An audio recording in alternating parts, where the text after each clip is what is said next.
Chapter 4095. Xia Jinyuan was surprised to see Cobra in a suit, because Cobra hated formal wear and always dressed casually as an artist. Cobra saw the surprise in his eyes and laughed. Today, I need to meet a very important Chinese client. Whether or not I can invest in China depends on his help. So, I need to be very careful. Xia Jinyuan nodded slightly, indicating that he would also be very careful. He did not say anything else. He really had nothing to say when he was with Cobra, a poisonous snake. Cobra had always wanted to enter the Chinese market, but the Chinese had always been very cautious and did not move because of his high investment. This time, Cobra finally had an opportunity, so naturally, Cobra would treat it with caution. However, he did not expect that the important Chinese client that Cobra mentioned was actually Qin Xiu. The moment he saw Qin Xiu, Xia Jinyuan's heart skipped a beat. He really did not know that Qin Xiu, the Chinese ambassador in Melbourne, would meet with a businessman. Why would Qin Xiu meet with a businessman? He had not contacted China for a month. Was there something that he did not know? Xia Jinyuan, whose heart sank, stood beside Cobra with a cold expression and watched the two shake hands. He then saw Qin Xiu's gaze sweep across his face, as if he did not know him. He smiled at Cobra and said, "Sorry, I'm late. Sorry to have kept you waiting." No, the ambassador is not late. I arrived early." At this time, Cobra lowered his stance. He lowered his stance a little. He was now a businessman who wanted to enter the Chinese market. A businessman would never be able to hold his head high in front of a country's high officials, unless he wanted to lose the country's market. Qin Xiu made a pleased gesture. "Then let's go in and talk. I still have a meeting to attend in the afternoon, so we only have an hour to talk. Time is a little tight. Please forgive me." As the ambassador of a country, Qin Xiu had a good grasp of his identity. The nobility and magnanimity that he should have were vividly expressed in one sentence.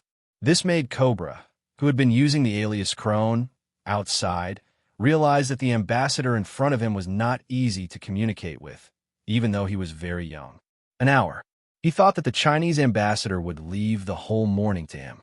He had even arranged lunch. In the end, the Chinese ambassador only gave them an hour to communicate. What did they talk about in an hour? Then he had to let this young Chinese ambassador know that he had enough strength to enter the Chinese market and achieve a win-win situation for both sides. Unfortunately, Qin Xiu didn't give Cobra a chance to prove his wealth. The entire exchange was indeed centered around Cobra's entry into the China market, but Cobra did not take the initiative in its own hands as Cobra had hoped. Xia Jinyuan was sitting diagonally across from Qin Xiu, who only needed to raise his head slightly to see him. He did not receive any extra glances from Qin Xiu. Qin Xiu carried out the entire exchange in a gentle but strong manner. He first talked about the legal restrictions that China had on foreign businessmen, then talked about the qualifications that foreign businessmen should have to enter China. Halfway through, he even talked about the proper arrangements for work in China after entering the Chinese market. Cobra thought that the young Chinese ambassador would be easy to deal with, but now he knew how wrong he was. Chapter 4096. Xia Jinyuan didn't have much interaction with Qin Xiu, and he had never seen Qin Xiu deal with foreign affairs. This time, he saw that Qin Xiu was able to make Cobra's expression more and more dignified. Several times, Qin Xiu deflected his questions. Xia Jinyuan admired him, but also felt a little complicated. This love rival was really amazing. Every country has its own legal system and regulations. If you enter a market, the first thing you need to do is to understand our laws and regulations. At the same time, you need to pay close attention to the policy trends of our country's core government institutions, such as the State-Owned Assets Supervision and Administration Commission. You can't use ignorance as an excuse to avoid responsibility. Cobra seized the opportunity to speak. He smiled and said, "Of course, if I enter the Chinese market, I must understand the Chinese laws and regulations." Qin Xiu smiled and shook his head. "Mr. Crown, I think it's too late for you to understand the Chinese laws and regulations after entering the Chinese market." Cobra's expression became colder. Xia Jinyuan felt that he was choking on the anger that he had nowhere to vent. TSK, TSK, TSK. Our country's ambassador is really amazing. Look at this poisonous snake that's about to get internal injuries. Qin Xiu didn't care what Cobra thought at the moment. Qin Xiu crossed his fingers on the conference table and continued to smile. He said firmly, "Also, I've looked at your application in detail. There's one point in it that you're going to acquire. Here, I need to remind you very carefully that you can acquire, but it has to be legal and not malicious. I will provide a document to the State-Owned Assets Supervision and Administration Commission. Once your company enters the Chinese market, it will become a company that will be focused on." In other words, China had already set its sights on Cobra's company before it even started. This wasn't at all. Cobra was thinking. He wanted to use the reason of befriending the Chinese ambassador to make it easier for him to do things after entering the Chinese market. He didn't want to be watched closely by the Chinese before he even started. Qin Xiu's time was a little tight. He didn't give Cobra many chances to ask questions. After he finished explaining his main purpose of coming here, he smiled. The elegant prince was no longer as domineering as before. He suddenly became very easygoing. This is the main point I'm going to talk about today. I hope Mr. Crown can understand it well. We welcome foreign businessmen to enter the Chinese market and look forward to cooperating with Mr. Crown. Xia Jinyuan knew that Cobra was in a bad mood. He thought they would reach an agreement this time, but he didn't expect the Chinese ambassador to come over so aggressively that he didn't even have a chance to ask for anything. How could he not be angry? Faced with his love rival, Xia Jinyuan had to admit that his rival was very outstanding, so outstanding that he admired him. Xia Jinyuan was probably the only one who admired his rival. Mr. Crown, you can reconsider and do a detailed investigation of the Chinese market. I don't think you understand the Chinese market well, but Qin Xiu paused slightly and looked at Cobra. His gentle expression became a little cold. But Mr. Crown, you give me the feeling that you are very anxious to enter the Chinese market and don't care if there's a loss. This feeling makes me feel very strange. Since Mr. Crown is the biggest entrepreneur in Melbourne, you should be very concerned about losses and profits. But in your application, I don't have this feeling at all. When Cobra heard this, his pupils constricted. Chapter 4097. He was indeed very anxious to enter the Chinese market, and he was prepared to incur losses in the early stages. In order to enter the Chinese market, a certain economist who supported him behind the scenes even made a detailed loss report for him. However, the Chinese market was quite large, and he was not worried about the early losses. First of all, the losses were not his personal funds. Secondly, as long as the company took root in China, the huge Chinese market would not let him incur losses for too long. With support, there was no need to worry about the interruption of the capital chain. As long as he could stand firm in China, the losses in the early stages could be tolerated. Therefore, after conducting research on the Chinese market, when the economist drafted his declaration, he also added his own personal opinions. Because they could see in their research that China needed a large amount of foreign investment to drive the domestic economy. In the declaration, he mentioned the acquisition that could best represent a company's financial resources. The economist who drafted his declaration also believed that when the Chinese saw his declaration, they would welcome him into the Chinese market. You are not afraid of losses, can bear losses, and have enough financial resources to acquire such a good foreign company. How could a backward country like China refuse such a good foreign company? It was absolutely impossible to refuse. The economist who drafted his declaration even judged China in a very contemptuous tone. Don't worry, sir. After a country like China sees your declaration, they will warmly welcome your arrival. Their workers will even treat you like a parent. You can ask them to do whatever you want, and they will definitely not complain. China is just a backward country. Compared to our country, they are too far behind. But they want to become a big country with economic strength. So, sir, after this declaration is submitted, I can tell you with certainty that the Chinese diplomatic ambassador in Melbourne will definitely come to see you in person. At that time, you will know how urgently China needs you to be like God, saving their poor and creating wealth for them. Yes, when the internationally renowned economist told him this, he really thought so. In fact, he did get a personal meeting with the Chinese diplomatic ambassador in Melbourne. When he received the call 2 days ago, he specifically contacted the economist and told him that the Chinese ambassador had contacted him in person. On the phone, the famous economist smiled at him and said, "Everything is under our control, sir. Now it's time for you to make your request to the Chinese ambassador. Let him know that we bring wealth to them, and they have to cooperate with us. We are giving alms, and they can only obediently cooperate. You can solve the food and clothing problems of many of their poor." He also thought so. No country would refuse such a good foreign investment, and the same was true for a developing poor country like China. But now Cobra knew that he was wrong. The economist who had given him countless suggestions and benefits was also wrong. The young Chinese diplomat in front of him looked like an elegant gentleman. When he opened his mouth, he realized that being a gentleman was only a facade to confuse others. The words he said were so strong that he had no way out. He didn't even have a chance to defend himself. Chapter 4098. This was the young ambassador from China. He had underestimated this ambassador and paid a heavy price for it. You want to enter the Chinese market like a savior? Dream on. The young ambassador was full of doubts about his declaration. He didn't care about such a declaration at all. If he wasn't the most outstanding entrepreneur and philanthropist in Melbourne, the Chinese ambassador probably wouldn't even meet with him. He originally thought that Cobra would be able to enter the Chinese market very smoothly, but his expression was much more serious than before. The expressionless Xia Jinyuan's lips curled up slightly. He had heard the conversation between Cobra and the economist. The economist's contempt for China meant that Cobra couldn't enter the Chinese market through the Ministry of Foreign Affairs. Now that he heard Qin Xiu's merciless rejection, Xia Jinyuan felt as if he had drunk a glass of ice water in June. His whole body and mind were refreshed. This time, a famous economist was going to be in trouble. Why did Qin Xiu want to meet Cobra in person? The reason was very simple. Cobra's declaration was full of a sense of superiority.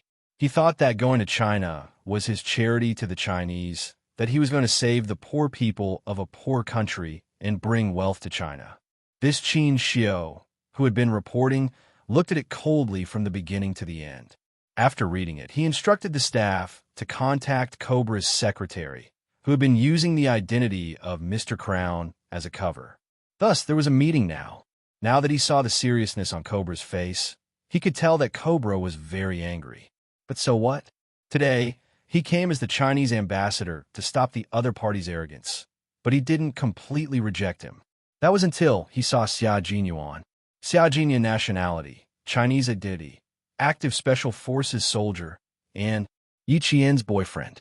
Why did he appear here? Why did he become Crown's bodyguard? Why was he standing next to Crown? Why was he here?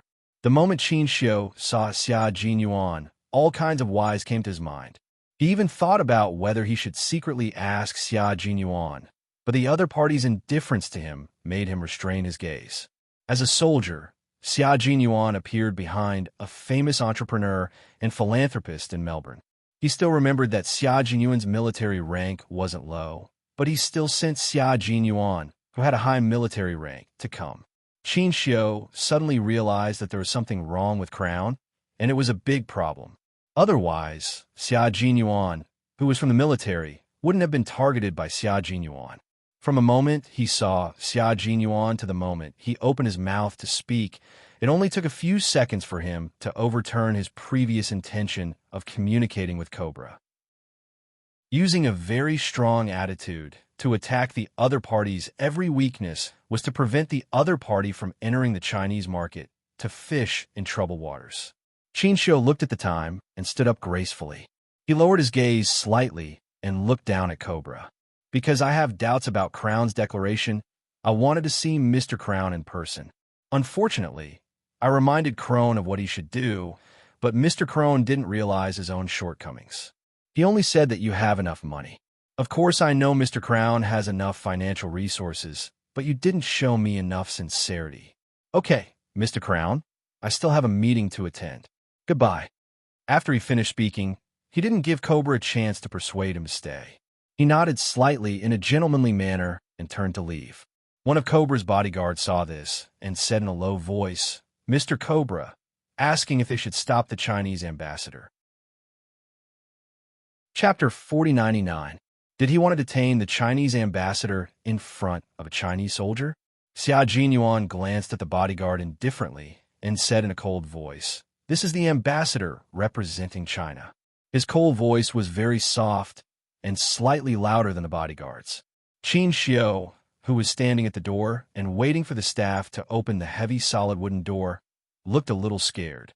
Xia Jinyuan was warning the people around Crown not to act rashly, but also reminding himself, if a bodyguard dared to touch the ambassador of a country, then the entrepreneur behind the bodyguard, Mr. Crown, was not a kind person. Crown was definitely not a kind person. Otherwise, why would he be targeted by the Chinese military? He needed to contact the people in China. Xia Jinyuan's warning made Cobra glance at the bodyguard gloomily. When the wooden door of the conference room was opened, he said sincerely to Qin Xiu, "Ambassador, I am deeply sorry for my recklessness, but please believe that I really want to enter the Chinese market and achieve a win-win situation." Qin Xiu, who was as tall as bamboo, turned around and smiled elegantly. "Of course I believe in Mr. Crown's sincerity, but I think you need to continue to understand our market well. Goodbye, Mr. Crown." Xia Jinyuan heard the sound of Cobra gnashing his teeth, but in front of the ambassador, Cobra did not show his gloomy side. He even turned to Xia Jinyuan and said, "Xia, help me see the Chinese ambassador out." Since the Chinese ambassador did not give him face, then why should he personally see him out? No need. If I can come here on my own, then I can leave on my own. Qin Xiu raised his hand and refused very straightforwardly. He did not want to give Cobra any chance to step on his shoulders, who represented the country's image. Xia Jinyuan, who was sitting, did not move at all. When Qin Xiu refused, he even curled the corners of his mouth coldly. It was only after Cobra secretly warned him that he put away the coldness on his face. The two staff members of the Ministry of Foreign Affairs who came out with him looked at the ambassador walking in front of them. They looked at each other and did not understand why the ambassador suddenly changed his mind. He only said that he wanted to reduce Crown's arrogance and did not say that he would refuse. Why did he suddenly change his mind? The two of them did not immediately ask Qin Xiu. Instead, they took two separate cars and returned to the embassy. It was much easier for Qin Xiu to contact the people in China than it was for Xia Jinyuan. After getting into the bulletproof, anti-tracking, and anti-eavesdropping car, Qin Xiu took out his cell phone. His slender fingers gently rubbed the buttons on his cell phone a few times as he contacted Old Master Qin. The best way to find out more about Xia Jinyuan was to ask Commander-in-Chief Xia. Since Old Master Qin and Master Xia were in contact, it would only take a few minutes for Qin Xiu to get Commander-in-Chief Xia's personal number. Commander-in-Chief Xia was slightly surprised when he heard Qin Xiu's self-introduction. It was not until Qin Xiu said that he met Xia Jinyuan in Melbourne that he was standing behind a famous Melbourne entrepreneur as a bodyguard. Commander-in-Chief Xia could not help but raise his hand and pinch the bridge of his nose. Qin Xiu met Old Six, who was on a mission. This was something unexpected. "I want to know if you let anyone know that you know him when you saw him just now."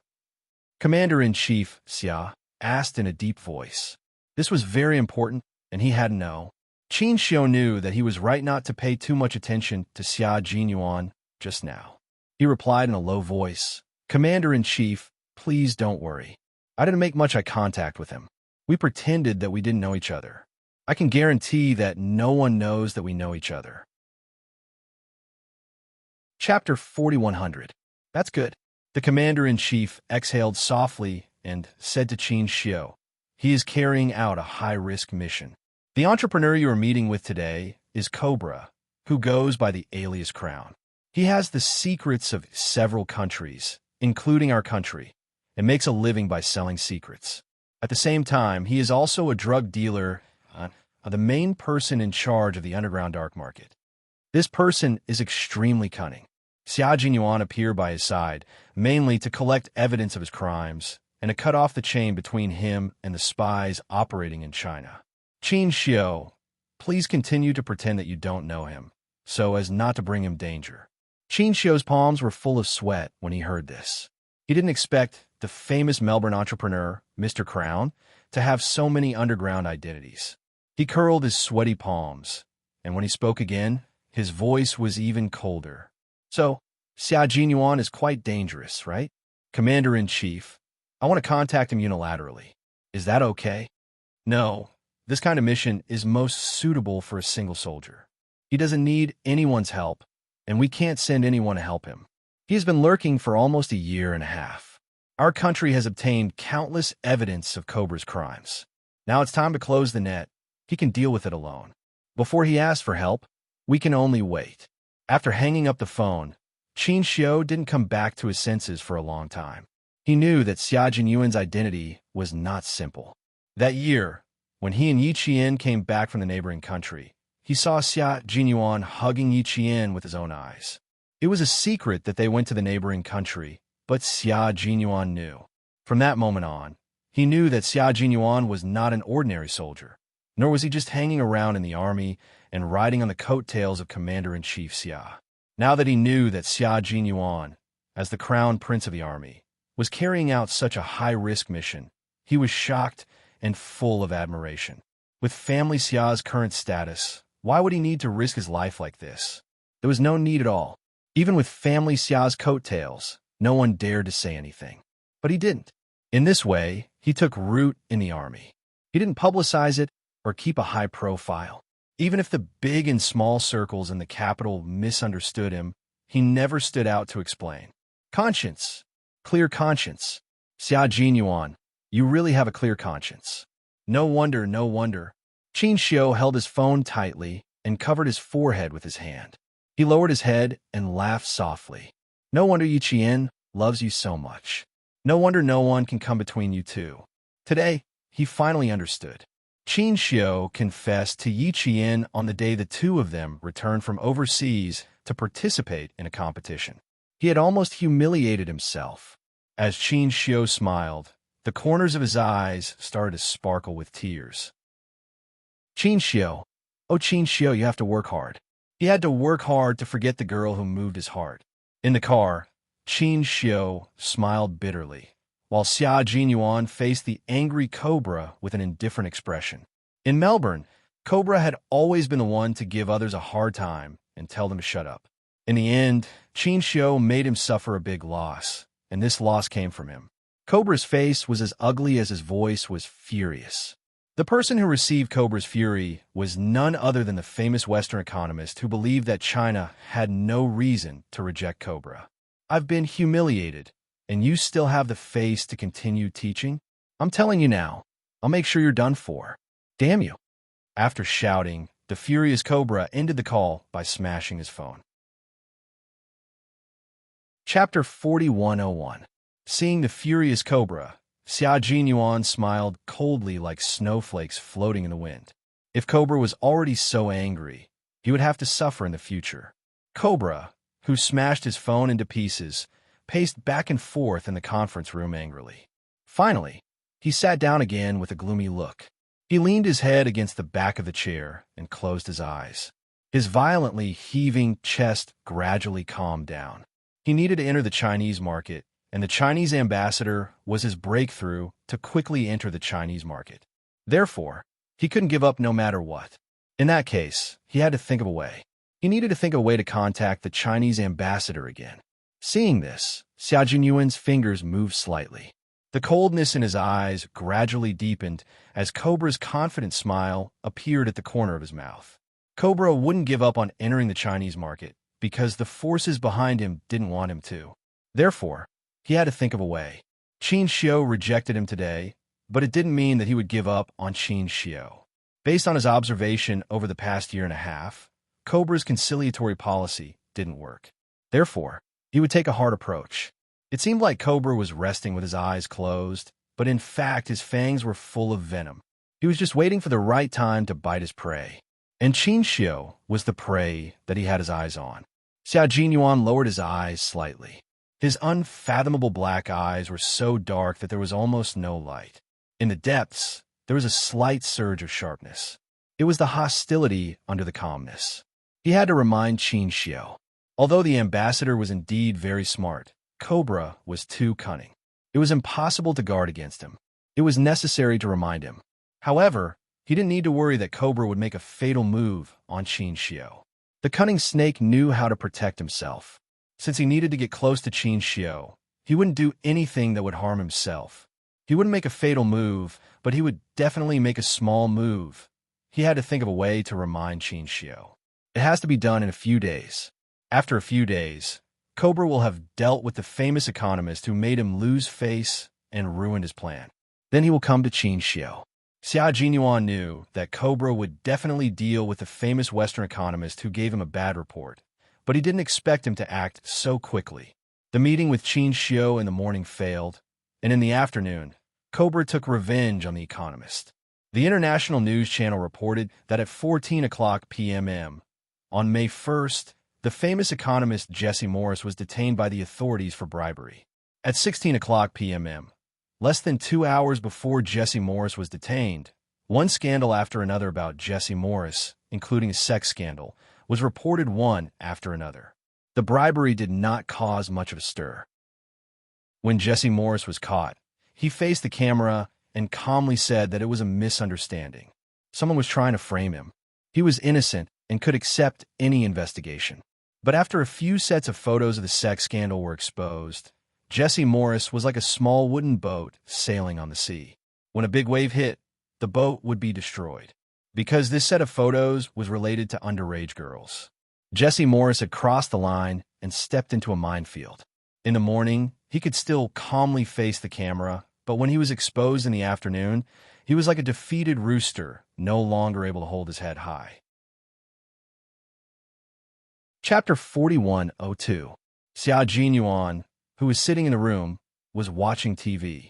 On the TV, Jesse Morris, who was about to be transferred to another prison, was hit in the head by a few tomatoes. Red juice burst out, and Jesse Morris was so embarrassed that he became a street rat that everyone wanted to beat up. All of this was manipulated by Cobra. He reported Jesse Morris for bribery and posted photos of Jesse Morris playing with underage girls.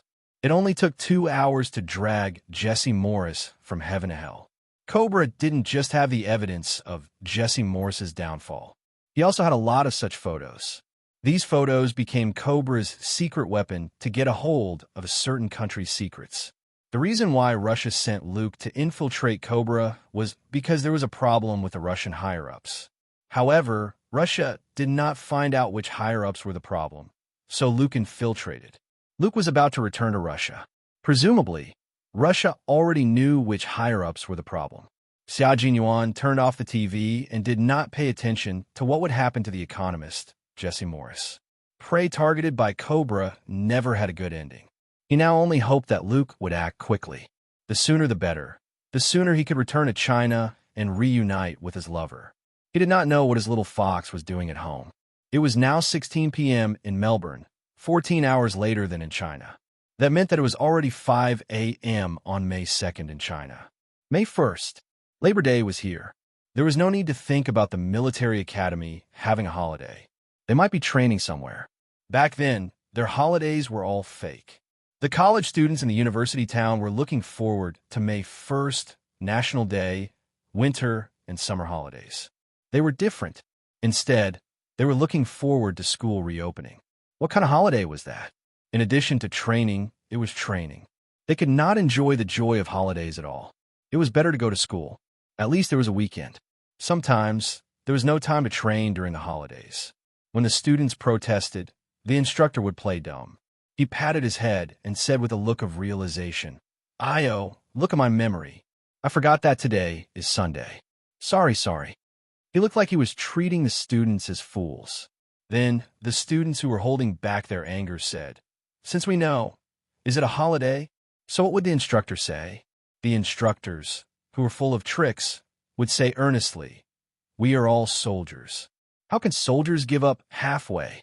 If you give up half of today's training so easily, then tomorrow you might easily give up an inch of your country's land. Students, the most important thing is perseverance and perseverance. We can't give up so easily, understand? What else could he say? With such a huge accusation, would they still dare to say that they had half a day off on the weekend? He didn't dare. All of them continued their training during the holidays. Xia Jinyuan thought about his past in the military academy and how his lover had gone through all the things he had gone through. For some reason, he felt as if his chest was filled with honey, so much so that even the faint smile on his lips was as sweet as honey. Personally bringing the person he loved to walk down the path he had once walked, that kind of feeling was really just thinking about it for a moment. The tip of his tongue dripped with honey. Just wait a little longer, little fox. I'll be back for you soon. Very soon. Chapter 4103. The person Lieutenant Colonel Xia missed so dearly was currently hugging a pillow in her sleep. No one knew what she was dreaming of, but her lips that had been moistened by dew until they were tender like flower petals were overflowing with a sweet smile, and her picturesque brows were also smiling. He Jing looked at Yi Qian, who had woken up later than her. She reached out to wake Yi Qian up, but she slowly retracted her hand. She was smiling so sweetly even in her dreams that He Jing couldn't bear to see her like this. She didn't know what she was dreaming about, but she was so sweet, like honey. There were only a few mouthfuls of rations for field training. The other students were all worried about how they were going to survive for 3 days and 2 nights. She, on the other hand, was smiling sweetly even in her dreams. Those with strong mental fortitude would be able to tell at this point. He Jing was a little envious. In Yi Qian's dream, Xia Jinyuan was wearing a well-ironed military uniform. He was so handsome that he looked like he had walked out of a painting. Every stroke of his was incomparably elegant. He walked towards her step by step under the sunlight. Every few steps, he would call her little fox in his clear voice, sweet and full of affection. Yi Jian looked at the man who was getting closer and closer to her. She listened to his affectionate voice until she saw his dark eyes that were as vast as the stars looking at her with a smile. Yi Jian, who had just woken up, smiled and smiled. She smiled until her teeth were as beautiful as the shell. In fact, that was indeed the case. He Jing looked at Yi Qian, who was smiling like this even in his dreams, and was dumbfounded. What kind of sweet dream was he having? He was about to laugh out loud. Damn! Quick! Help me take a picture. Help me take a picture. Not far away, the male student's anxious voice could be heard. He Jing turned her head to look. Yi Qian, who was having a sweet dream, suddenly opened his eyes and quickly got up. What happened? He had just woken up, so his voice was still a little hoarse. He Jing turned her head again and looked at Yi Qian, who had woken up in an instant. She blinked and suddenly couldn't tell if Yi Qian was awake or asleep. The slightest rustling of leaves in the wind woke him up. A nest of ants crawled on him and scared him. The student in front replied to Yi Qian with a laugh. When he woke up and realized that there were ants all over his arms, he was indeed a little scared. Yi Qian, who had just woken up from a sweet dream, heard that it was just a nest of ants and did not ask any more questions. It was very common to see snakes, insects, ants, and rats in the jungle at night. But Yi Jian, who had her back turned, sighed silently. She put her hand to her lips, and a sweet smile crept up the corner of her mouth again. Just now, she had a beautiful dream about Captain Xia. In the dream, her Captain Xia came back, and then he was about to kiss her. But I was so close to kissing her, and in the end she woke up. What a pity. He sighed again. What a pity. He almost kissed her. I reflexively raised my wrist, and when I saw the time, with a slightly disappointed expression, the sweetness brought about by my dream was instantly retracted into the depths of my heart. It was already 5 in the morning. Everyone had 10 minutes to regroup and set off immediately after 10 minutes. The students who had been resting by the stream at night had already woken up. They carried their rifles and began to regroup. Yi Qian, who was squatting by the mossy rock, opened his water bottle and brought it to the clear stream. When he heard the sound of the empty water bottle gradually become solid, Yi Qian picked up the water bottle and said to He Jing behind him, "Come, give me the water bottle. Fill it up and we'll set off." Chapter 4104.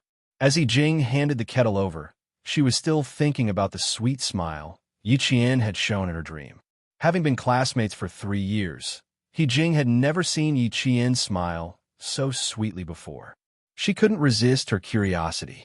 Half squatting, she bent her knees and moved to Yi Qian's side. She nudged Yi Qian lightly with her shoulder and asked softly with a smile, "What kind of sweet dream did you have just now? You were smiling so much that even your teeth were showing. It was as if you had drunk honey. Even I felt that it was sweet just looking at you." The stream water flowed into the kettle. It didn't take long for the entire kettle to be filled. Yi Qian picked up the wet kettle and screwed the lid back on. She turned her head to look at Yi Jing. Her fair cheeks had a touch of pink that was as light as the tips of lotus petals. "You're smiling? You made a sound?" No way. She wasn't at the stage where she would laugh out loud, even in her dreams. She thought about the sweetness of reuniting after a long separation in her dream. She thought about how the man she loved held her face gently with both hands and gazed deeply at her with his dark eyes full of affection. She thought about how he slowly lowered his head and moved closer to her. As she thought about it, Yi Qian felt her cheeks heat up. He Jing looked at Yi Qian, who was like a peach blossom standing on a branch in the spring breeze. She looked like she was about to bloom, but was also shy. She suddenly realized what was going on. With a teasing expression, she said, "Oh no, oh no, spring is long over. Why are you still thinking about spring now? Did you have a wet dream?" Thinking about spring? Wet dream?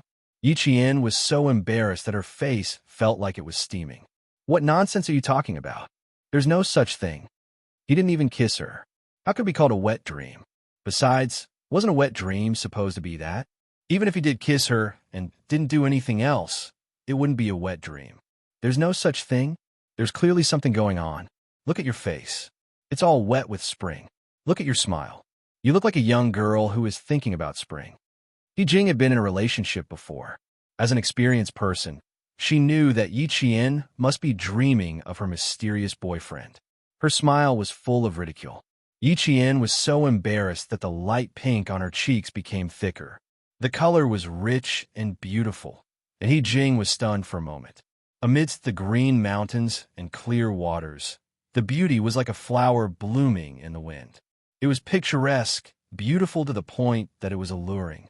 Every frown and smile of hers was devastatingly beautiful. Yi Jing couldn't help but swallow her saliva.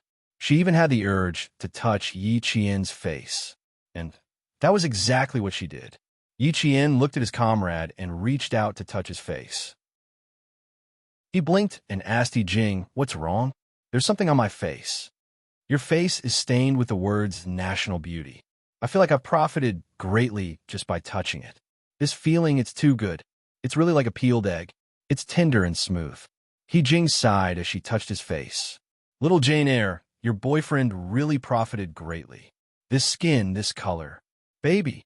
Yi Jing had always been steady and rarely said such joking words. Yi Jian, who was suddenly taken advantage of by Yi Jing, hurriedly picked up Yi Jing's hand that was still touching her face and glared at her. "There are a lot of peeled eggs in the cafeteria. I'll peel 8 or 10 eggs for you later and let you touch as much as you want." "No, no, no. Touching eggs doesn't even feel like touching you." Yi Jing knew when to stop. Seeing Yi Jian blushing, although she still wanted to tease her, she knew that if she continued teasing her, she would definitely attract Su Wan, the person who wanted to stir up trouble, over. Chapter 4105. She cleared her throat and straightened her face. She suppressed her voice and smiled with an "I know everything" expression. "What's there to be shy about? It's normal to have wet dreams. You haven't heard from your husband for a long time, right? How can you not miss him after not seeing him for so long?" I understand. After putting her water bottle on her back, Yi Jing stood up and patted Yi Qian's shoulder. "Wash your face. Wenzi is smarter than me. She'll definitely notice something if you do this. I'll go down and wash my face. It's better to keep the water here so it won't be contaminated by the dead skin on my face." Yi Jing left with a smile, leaving Yi Qian alone in a daze.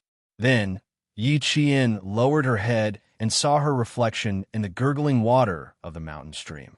The stream was very clear. The water in the 2-palm-sized stream swayed slightly. Although her reflection was distorted, she could still clearly see that the corners of her mouth were curved. Just as Yi Jing said, the corners of her mouth were really melted with honey. Yi Qian looked at her reflection in the stream and couldn't help but purse her lips and smile deeply. It wasn't a wet dream.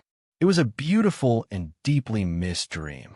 The feeling in the dream was too sweet, too soft, and too beautiful. It was as if it was real. This was a good dream. Maybe. She put her hands into the stream. The ripples disturbed the spring water and blurred her reflection. The only thing that didn't change was the sweet smile on her face. Maybe her Captain Xia would be back soon, because he told her to wait for him and that he would be back soon. A gentleman's promise must be true. She scooped up the cool water of the mountain stream to wash her face. The coolness of the water suppressed the embarrassment on her face bit by bit and also melted the honeyed smile on her face and brows.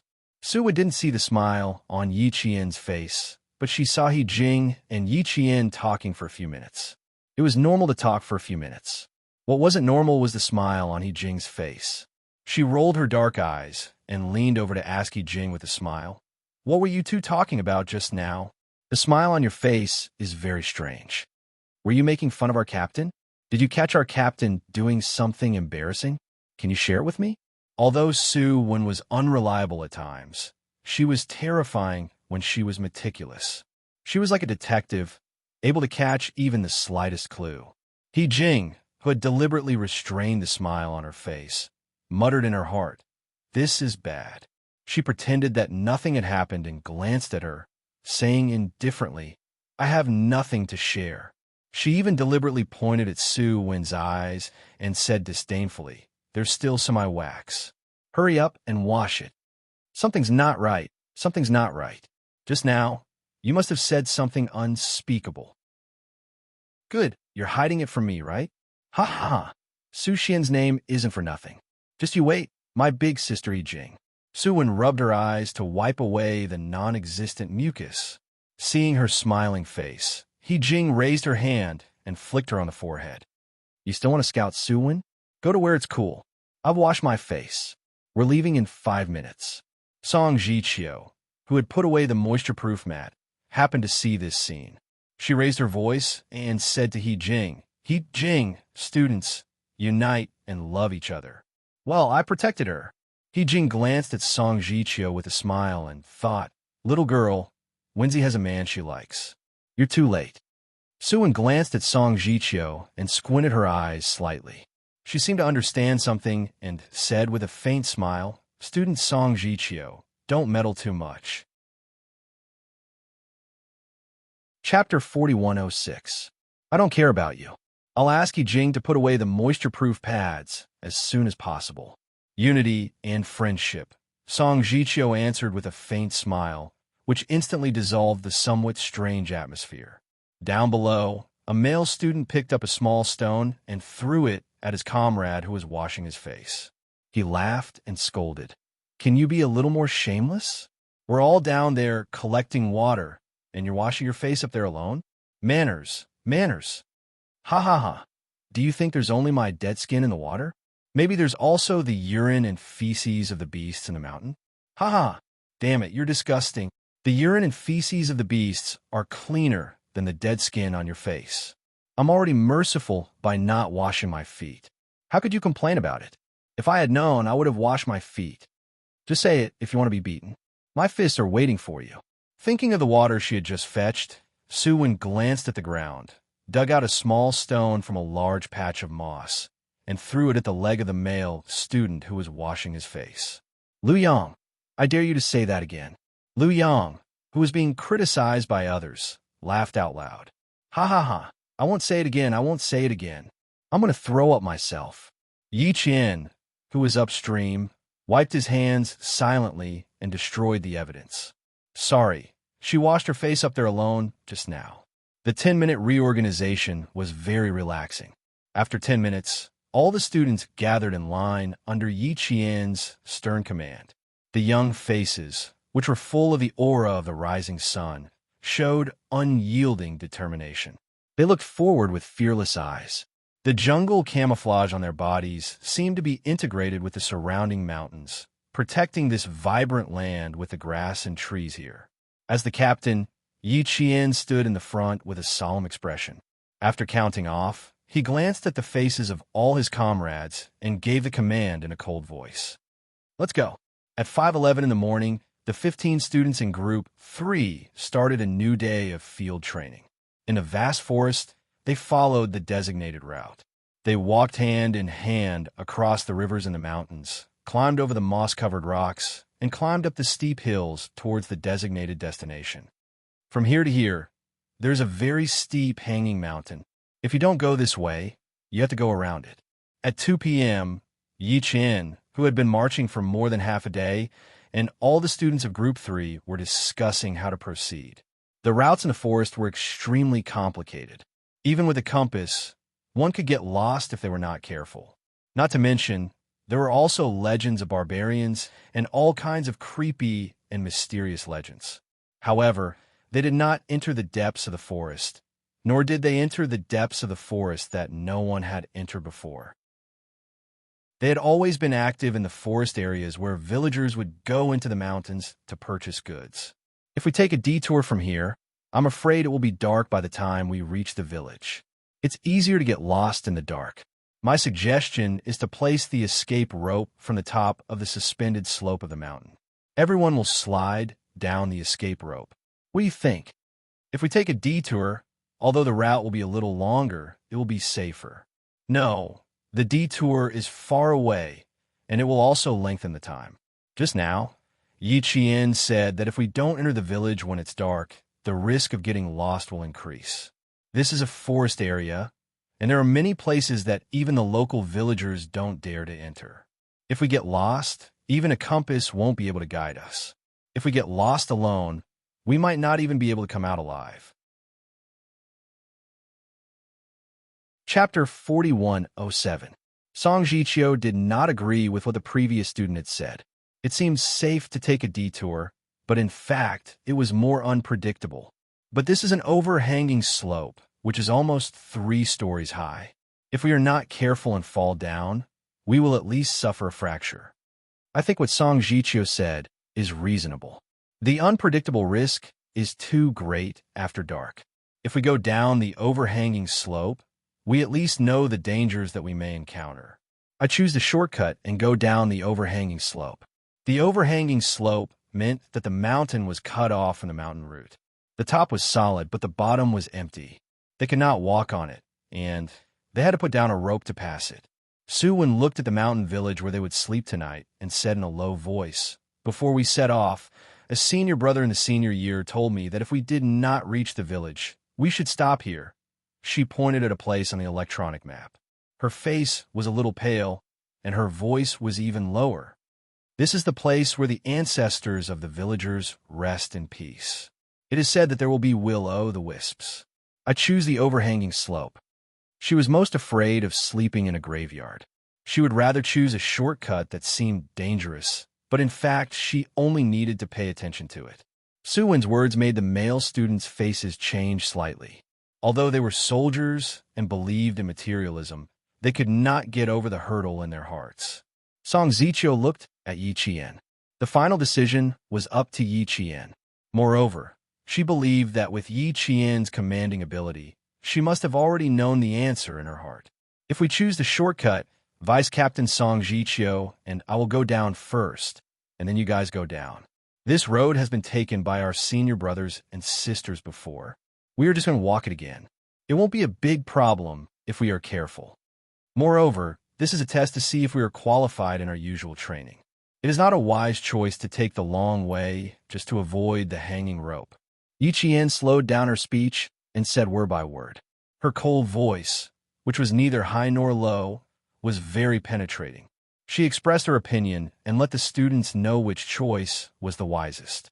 Her words made several students, who paid attention to safety but missed the key points, nod involuntarily. That was indeed the case. He had to choose between the two. He couldn't pick up a sesame seed and drop a watermelon. After half an hour of rest, the 15 students shook off the ants that had burrowed into their bodies at some point in time. They applied a few lumps of cooling ointment on their rashes and poured out the fine dust and pebbles from their boots.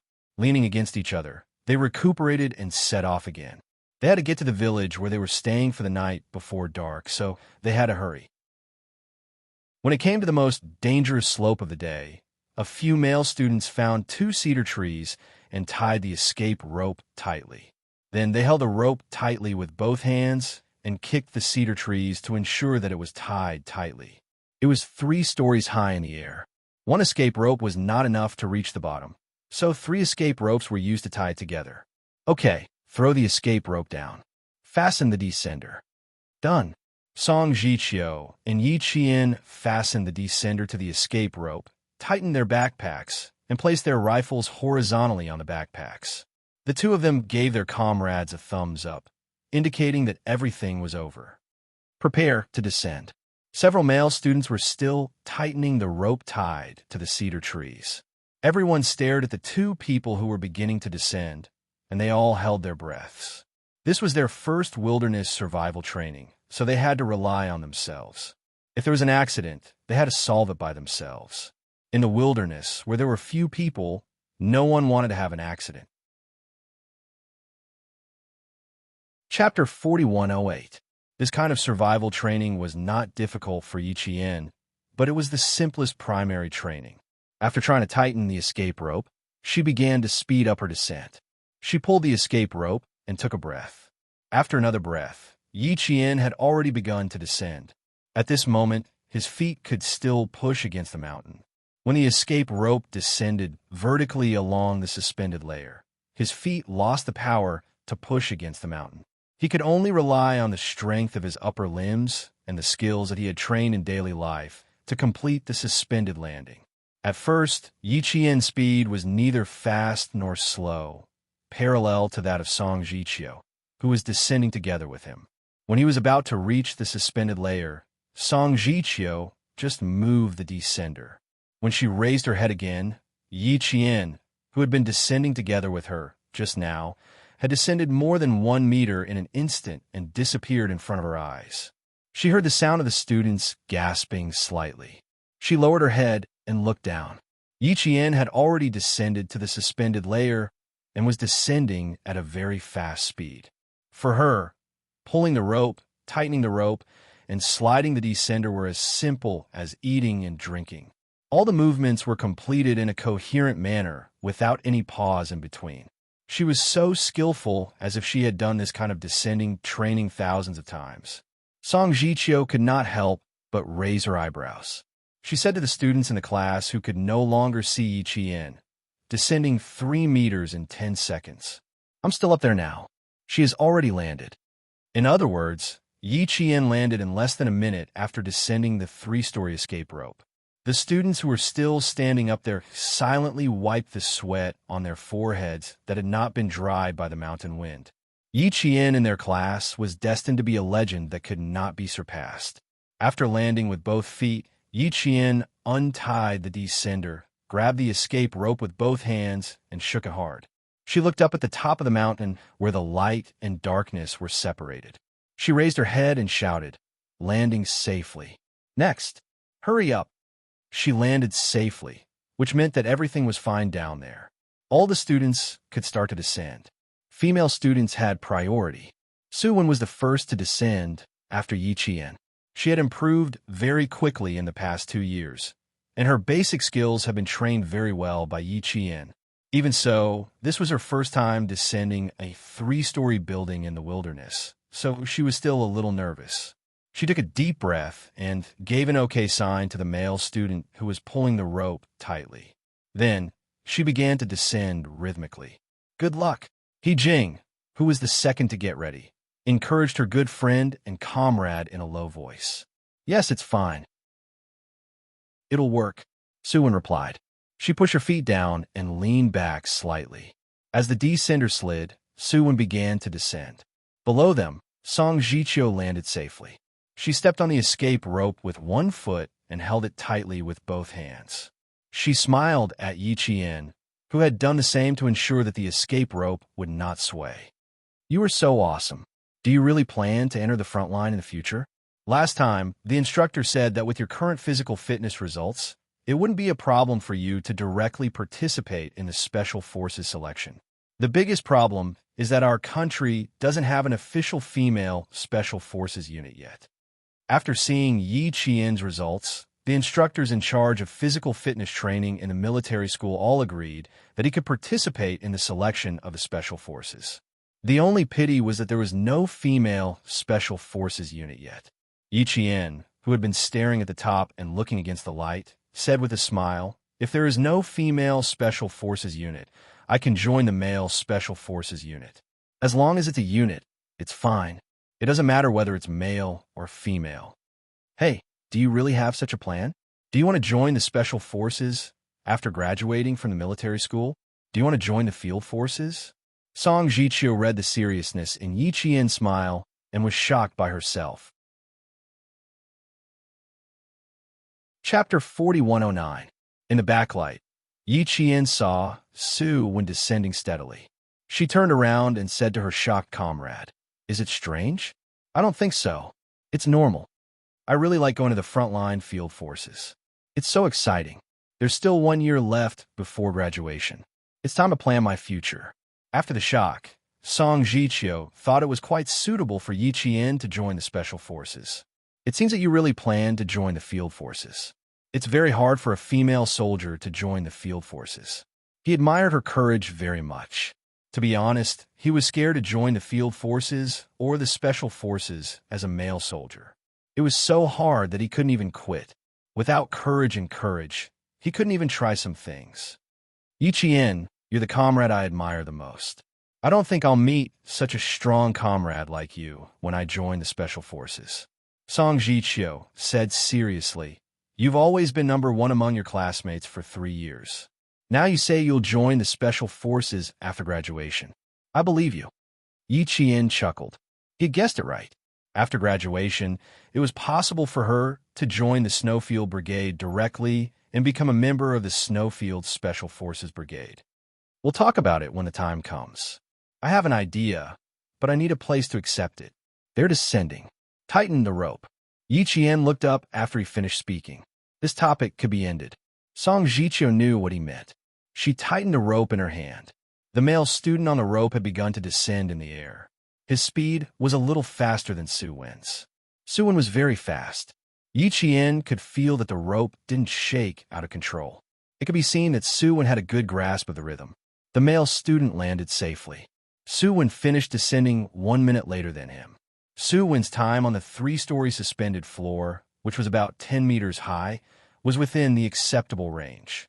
After descending, she took off the descender and high-fived Yi Qian. She said in high spirits, "How was it? Did I get any praise?" "Not bad. Your control is very stable. Qualified." Yi Qian praised her generously. She had seen Su-Wen's improvement with her own eyes. She had gone from not having any basic skills to being able to complete every physical fitness test. All of this was due to her own hard work and perseverance. Su-Wen, who was wiping the sweat from her forehead, smiled so brightly that her eyes seemed to be filled with water.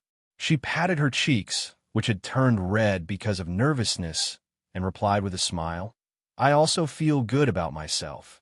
Come on, let me step on the rope. You rest." "All right, I'll leave it to you." Yi Qian did not refuse. They had always worked together like this, so there was no need to refuse. While training to improve one's ability, it also greatly improved the rapport between comrades. Wilderness survival training was even more so. However, in Yi Qian's eyes, this was not wilderness survival training. It could only be considered wilderness survival training, and it had nothing to do with training. True wilderness survival training was like the training of the Snowfield Brigade. They had to bring a day's worth of food and survive in the wilderness for 7 days. They had to break out of an encirclement, counter-break out of an encirclement, scout the enemy, climb cliffs, and so on. This was true wilderness survival training. It was not like now, where they only had to walk steeply and occasionally deal with dangerous situations. She handled it with ease and without any pressure. However, for the students who were experiencing wilderness survival for the first time, it was much more difficult. It was already 4:30 in the afternoon. The sky got dark early in the mountains. There was still light outside, but the forest was beginning to dim. There were still students who had not finished descending, so they had to hurry. Chapter 41:10. There were 3 other students. The 3 of them tied the 2 escape ropes back into one and tied it around the fir tree. They formed an N shape and threw the 2 ends of the escape rope downwards. This way, the last student could put away the moving escape rope after he completed his descent. All right, I'm going to descend. You 2 get ready. A male student grabbed one end of the escape rope and shouted down, I'm going to start. You guys tighten the rope down there. Tighten it. I guarantee you won't fall. Everyone will pull you. Don't be a coward. Come down. Suwon raised her eyebrows at Yi Qian and said proudly, Am I braver than the other male students now? Ayaya. I'm starting to admire myself more and more. Forget it. You're being cocky again. How dare you? Do you want to sleep in that place tonight? He-jing loved to knock down Su-win's cocky tail so that she wouldn't get carried away and start regressing again. Yi Qian didn't comment much on this. Occasionally, He-jing did need to step on Su-win's cocky tail. The students who had landed safely below were laughing unrestrainedly. The sunlight that belonged only to them made the 3 students above laugh uncontrollably. The male student wasn't afraid, but he was careless when he was descending. The cushion wasn't fully buckled when he went down. In an instant, his entire body slid down the escape rope in a daze. Su-lin, F***CK, quick, tighten the rope. Seeing this scene, all the male students' eyes widened and they roared. Something big was going to happen. Yi Jian, who had been standing at the side and staring at him, narrowed her eyes. With quick reflexes, she pulled on the rope tightly and swung it with all her might. The rope wrapped around the male student like a snake. The students who had witnessed the entire process felt their hearts in their throats. Their eyes were filled with shock. While they were still in shock, they saw the escape rope suddenly come alive and wrap tightly around Su-lin. Their falling comrade suddenly stopped in midair. At that moment, all the students felt as if they had just escaped a calamity. Yi Qian grabbed the escape rope with both hands, pulled it tight, and ran towards the same level of the mountain. She pulled the originally vertical escape rope into a slope. As soon as she tightened the rope, the male students immediately reacted. Liu Yang and a few other male students rushed forward to help Yi Qian tighten the rope. Song Jiqiu yelled, Su-lin, lock the buffer tightly. He roared so hard that the veins on his neck popped out. Damn it! Right now, he was hanging from a height of 5 to 6 meters. If he were to fall, even if he didn't die, he would at least have a few broken bones. Now it was all bumpy rocks. In a moment of carelessness, the male student, Su-lin, scared himself half to death. His whole body broke out in cold sweat. He never thought that he would make such a mistake. Fortunately, he was calm enough and did not lose his sense of propriety. He hurriedly buckled the buffer in his hand onto the escape rope. He was a little nervous when he buckled it, and his hands were trembling. Damn it, it's too tight. I can't buckle it in. Su-lin, who was entangled by the escape rope, buckled it twice, but still failed to buckle the buffer tightly into his camouflage uniform. Yi Qian said to the male students who were tightening the escape rope with her, You guys tighten the rope. Don't shake it. I'm going to help him now. Okay, don't worry about us. All the male students tightened their arm muscles. They had to tighten the rope. If they did not tighten it, once the escape rope loosened, Su-lin, who was hanging from a height of 5 to 6 meters, would fall down. Yi Qian nodded slightly. She loosened her hand and rushed to the other end of the escape rope that the male students were holding. Chapter 41:11. Yi Qian said to the male students, Grab the escape rope and go in one direction. Try to close the rope. I'll climb up and fasten it for Su-lin. I'll go up, Song Jiqiu said in a low voice. No, you're a man. You're heavier than me. Yi Qian replied and signaled to the male students to fasten the escape rope on their end to the one on Su-lin's end. Su-lin was so nervous that she held He-jing's wrist tightly with one hand. Her teeth were trembling. Don't get carried away. Don't fall down. Don't fall down. It's good that you know. Shut up. Our captain is going up to save him. Jing didn't even feel the pain of Su Wen's grip on her wrist. She was so nervous that she didn't even feel pain.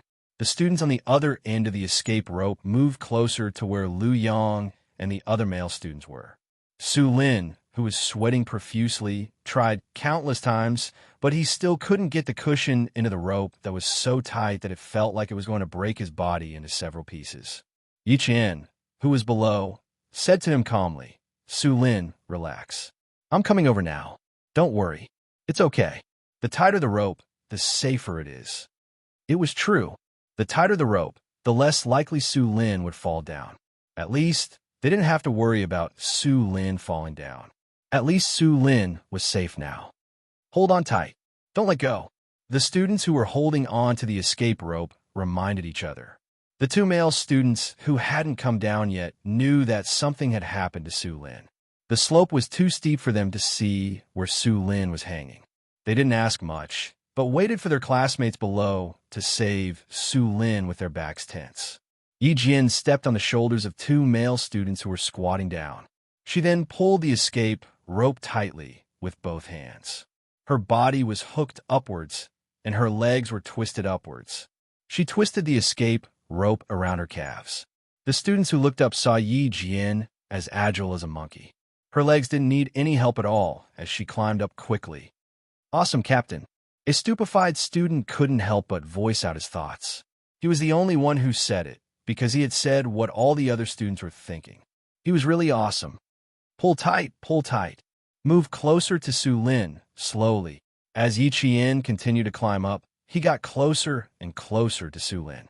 The students below once again felt their hearts in their throats. When Su Lin saw Yi Qian, he broke out in a cold sweat. The moment he saw Yi Qian, he felt as if his back was leaning against an immovable mountain, making him feel safe. Yi Qian's right calf was wrapped around the escape rope. His right hand gripped the escape rope tightly, and his left hand reached out to Su Lin. "Give me the cushioning device in your hand. Don't strain your body too much. It'll strain your muscles." Okay, be careful." Su Lin handed Yi Qian the shock absorber that she had held so tightly that her fingers were trembling slightly because she had used too much strength. Yi Qian was very calm. He used his strength to buckle the shock absorber onto the escape rope that was wrapped around Su Lin's body. With a click, Yi Qian lightly exhaled. "Okay, Su Lin, I'll let them release you." The students below saw Yi Qian's hand gesture and slowly released the escape rope that was wrapped around Su Lin. Only then did everyone let out a sigh of relief. Yi Jing gently closed her eyes before slowly opening them. Just now, if it wasn't for Yi Qian, Su Lin would already be lying on the ground. It's okay. Su Lin panted as she spoke. Her legs were so tight that they were numb. Chapter 41:12. All the trainees felt relieved. It was really dangerous just now. If their captain, Yi Qian, had not reacted in time and knew how to save him, Su Lin would have been either dead or disabled. Su Lin, who was still on the top, gasped for breath. His chest heaved up and down. It was obvious that he was scared. As Yi Qian said, "It's okay, Su Lin," his qi and blood gradually recovered, and the fear on his face faded a lot. The wind in the mountain was getting colder and colder. Su Lin could not help but shiver. He swallowed hard. After being nervous, his voice was a little hoarse. "Thank you, Captain. Thanks for your help just now. Otherwise, I'm afraid I would have died." They did not wear helmets. They were all wearing training caps. Once their heads hit the ground, they would die. Yi Qian saw that he was so scared that he could not even say thank you. After thinking for a while, she reached out and patted him on the shoulder. "Don't be scared. It's normal to have accidents during training. Learning from it and gaining experience is also progress. Next time, you should know that you can't let your guard down at any time. Even if it's a sure thing, there will still be what if. Go down and take a breather. 2 of our comrades have to come down." Su Lin nodded. His arm muscles were still twitching. He took a few deep breaths in a row. After feeling a little calmer, he wiped the sweat that almost reached his eyes and started to descend slowly. Yi Qian said to the 2 comrades on the top, Hong Wenlin, Zhu Xian, you two come down. Be careful. It's okay down there. Hearing that, the two male trainees, who were waiting on the top, felt relieved. They hurriedly replied to Yi Qian, got it, got it. After receiving their replies, Yi Qian started to descend. She did not descend to the bottom in one breath like before. Su Lin was scared, so his speed was quite slow. However, she was just a little bit below Su Lin. In case there were any accidents, she could immediately reach out and grab him. Song Jiqiu wiped her red eyes, which were stung by the sweat. She did not care about the discomfort in her eyes. She stared at Su Lin without blinking for fear of any accidents. When Su Lin came down, his hands were still trembling. Even the buffer was removed by Song Jiqiu, the vice captain. It's okay. It's okay. Take a breath. Take a breath. Song Jiqiu, who was removing the buffer for him, could feel that the muscles all over Su Lin's body were still tense. His arms, in particular, were as hard as rocks. This guy was scared out of his wits just now. While Su Lin was still speaking, his shoulder had already been punched by countless fists. What are you thinking up there? You didn't even buckle your belt properly before rushing down. If it weren't for our captain, you would be lying on the ground by now. We were so shocked by you that we couldn't catch our breath. Did you feel like you were about to die? Go and thank our captain. Song Jiqiu and Yi Qian, who had come down earlier, looked at each other. Song Jiqiu said to several comrades who were surrounding Su Lin with concern, help Su Lin to the side to rest. Let the two above come down. Su Lin, whose knees were tensed, did not let his comrades help him up. It was too embarrassing. He waved his hand and supported himself with his hands on his knees. He gritted his teeth and stood up. Breathing heavily, he took a few steps forward and stood in front of Yi Qian, saluting him. Captain, thank you. If it were not for their captain, he would not have been so lucky as to stand up and speak. Seeing this, Yi Qian raised his eyebrows and said with a smile, You don't have to thank me. You will definitely be punished when you go back. You can thank me after the punishment. Such a serious mistake. After the rescue was successful, it was time to settle the score after autumn. Chapter 41:13. Su Lin didn't think the punishment was horrible. He put down his arms seriously and said, I should be punished. I accept all the punishments. Okay, go and have a rest. Yi Qian nodded slightly and said to his comrades standing behind him, Give him a hand. Massage his legs and arms. They look stiff. Wasn't it stiff? When they were pressed, they were as hard as stones without any elasticity. None of the students thought that Su Lin would be punished when he went back. The punishment was not for the sake of punishment. It was just to remind Su Lin of this mistake so that he wouldn't make the same mistake again. The two students above started to descend. Because of Su Lin's accident, Song Jiqiu watched them buckle the bumper and reminded them from time to time, Buckle the bumper. Don't worry. Because of the previous accident, they were all nervous when they saw their comrades coming down. They were afraid that something would go wrong again. Yi Qian looked up at the sky. It was still bright, but the mountain wind was not as cold as before. The wind stopped and the trees were quiet. They were the only ones in the quiet mountain. The weather forecast said that there would be light rain in the forest area on May 2nd. It seemed that it was going to rain. The last two students came down safe and sound. The students who had been watching Su Lin closely breathed a sigh of relief in unison. Some students told them about Su Lin's accident just now. Hong Wenlin and Zhu Xian, who didn't know what had happened, were also shocked. The other students untied the escape ropes and put them away. Hong Wenlin and Zhu Xian ran to Su Lin, who was stretching his muscles and bones, to ask about the situation. After knowing that everything was safe, they felt relieved. Thanks to Captain Yi Qian, the consequences would be unimaginable. The escape ropes were untied and put away one by one. The 15 students took 2 minutes to adjust themselves and rushed to the village where they would stay tonight. The 10-meter drop required the upper limbs to exert strength. Plus, they were nervous. The arms of the students walking at the front were so sore that it was difficult for them to raise their arms. In the end, they helped each other and raced against time to reach the village before dark. The village was not big. If it were not for the high-tension iron frame on the mountain, the students would think that the villagers at the foot of the mountain lived a life isolated from the outside world. It was already 5:30 in the evening.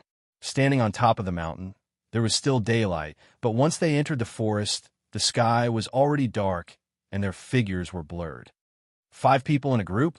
Buckle on the escape rope. One group at a time. Don't be too far apart.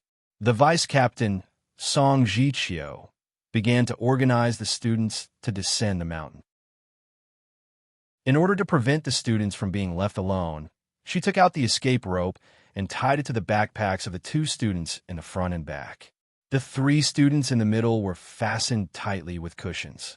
In this way, the 5 of them were like grasshoppers tied to a rope.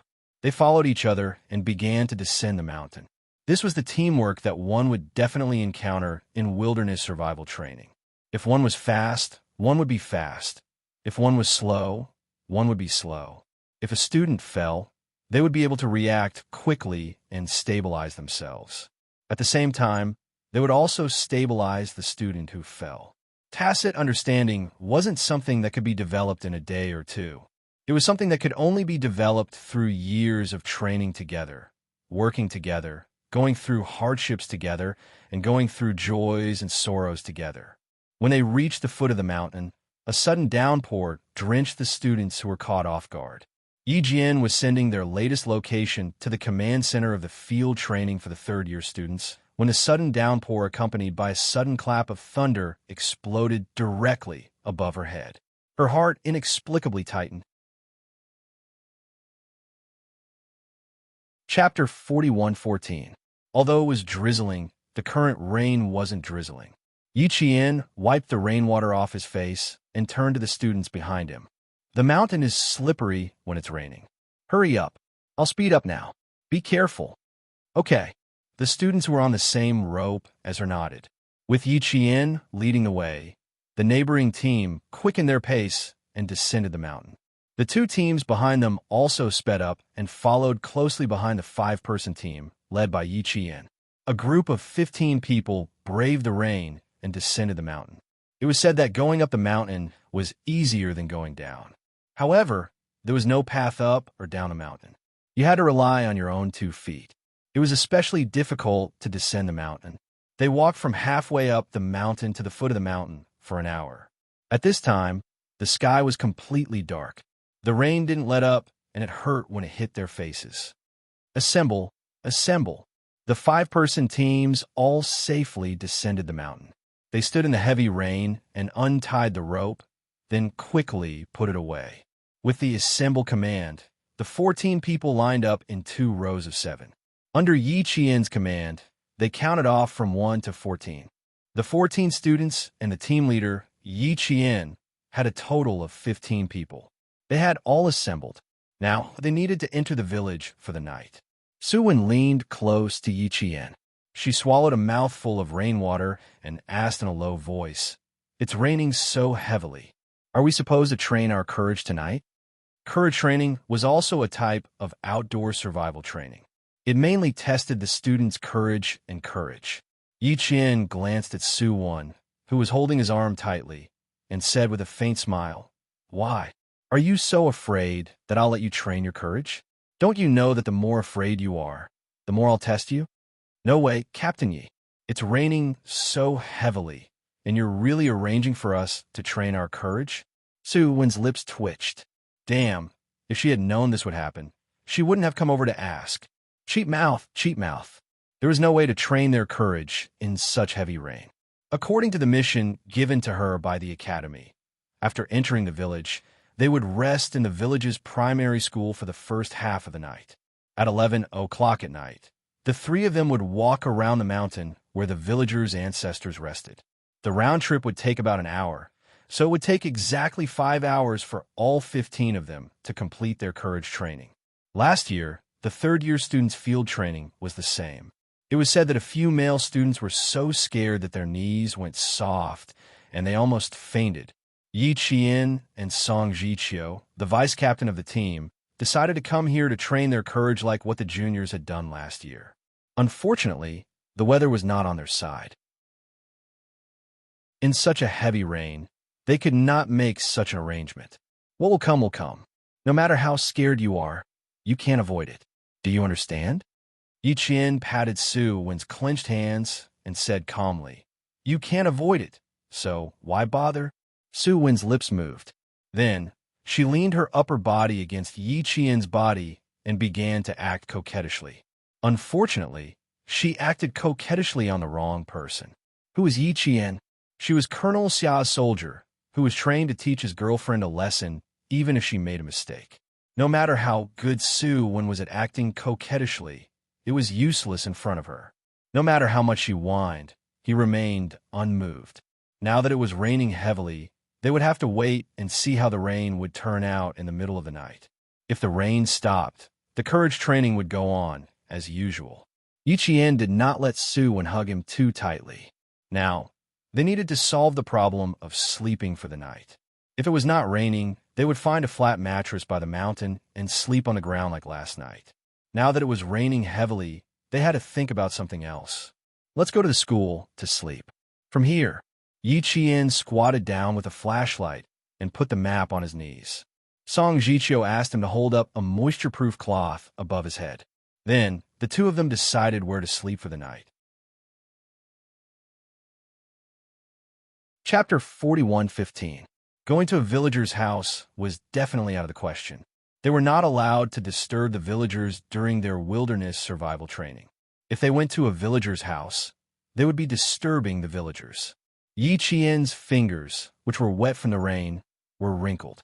She swiped the map and decided to stay at a primary school about 5 kilometers away from here. There were a total of 3 villages in this mountainous area. The children in the villages all went to Wangjiao Hope Primary School. The village they were in now was called Liujiao.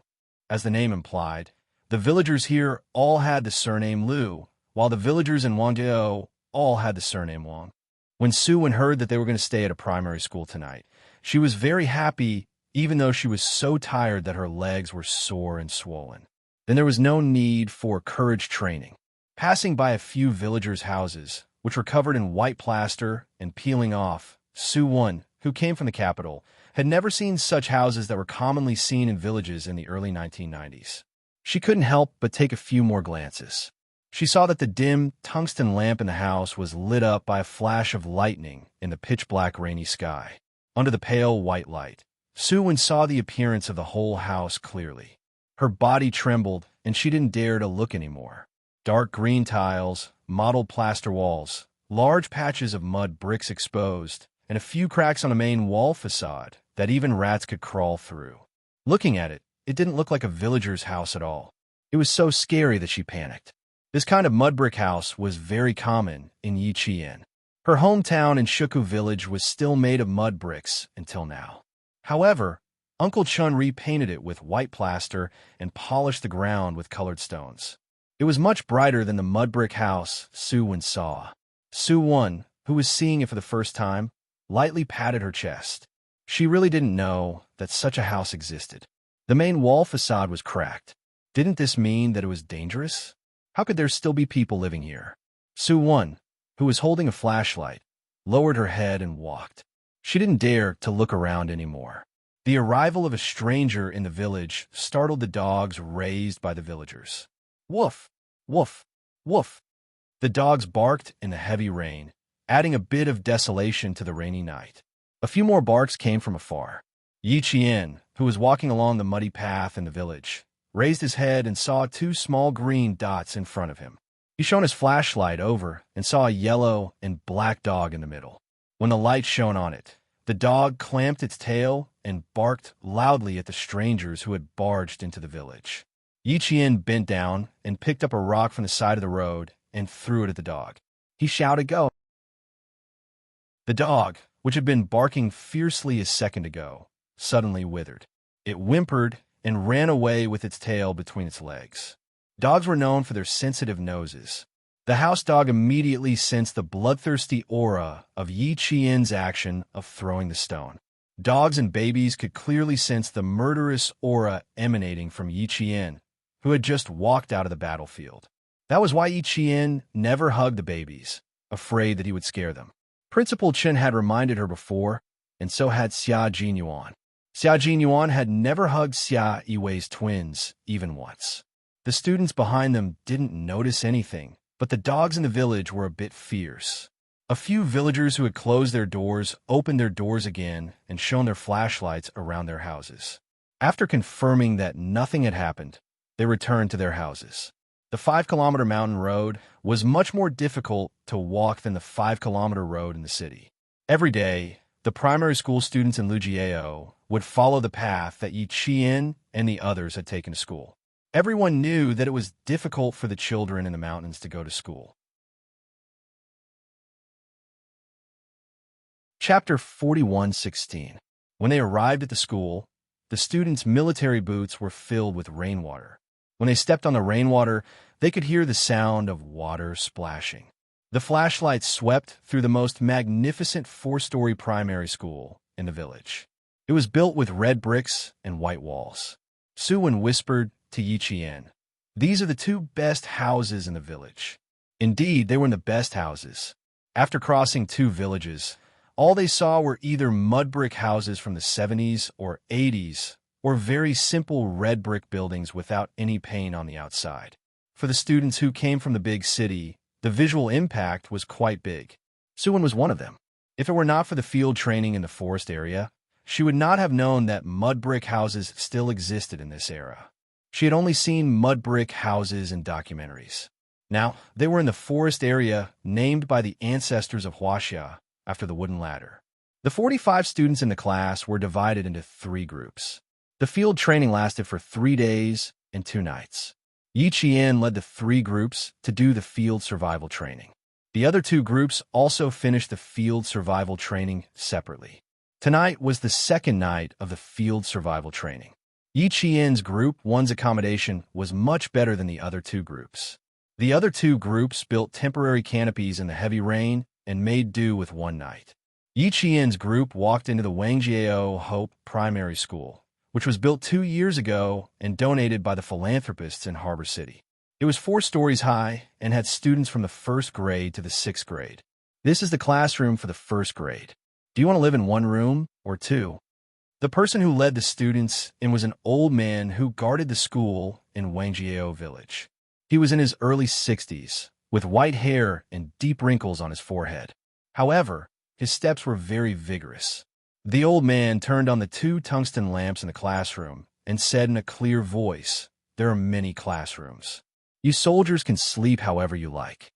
As the old man spoke, he looked curiously at the soldiers who had suddenly appeared in the school. He couldn't figure out what kind of soldiers these soldiers were. One moment, they said they were students, and the next moment, they said they were soldiers. How could they still be students after becoming soldiers?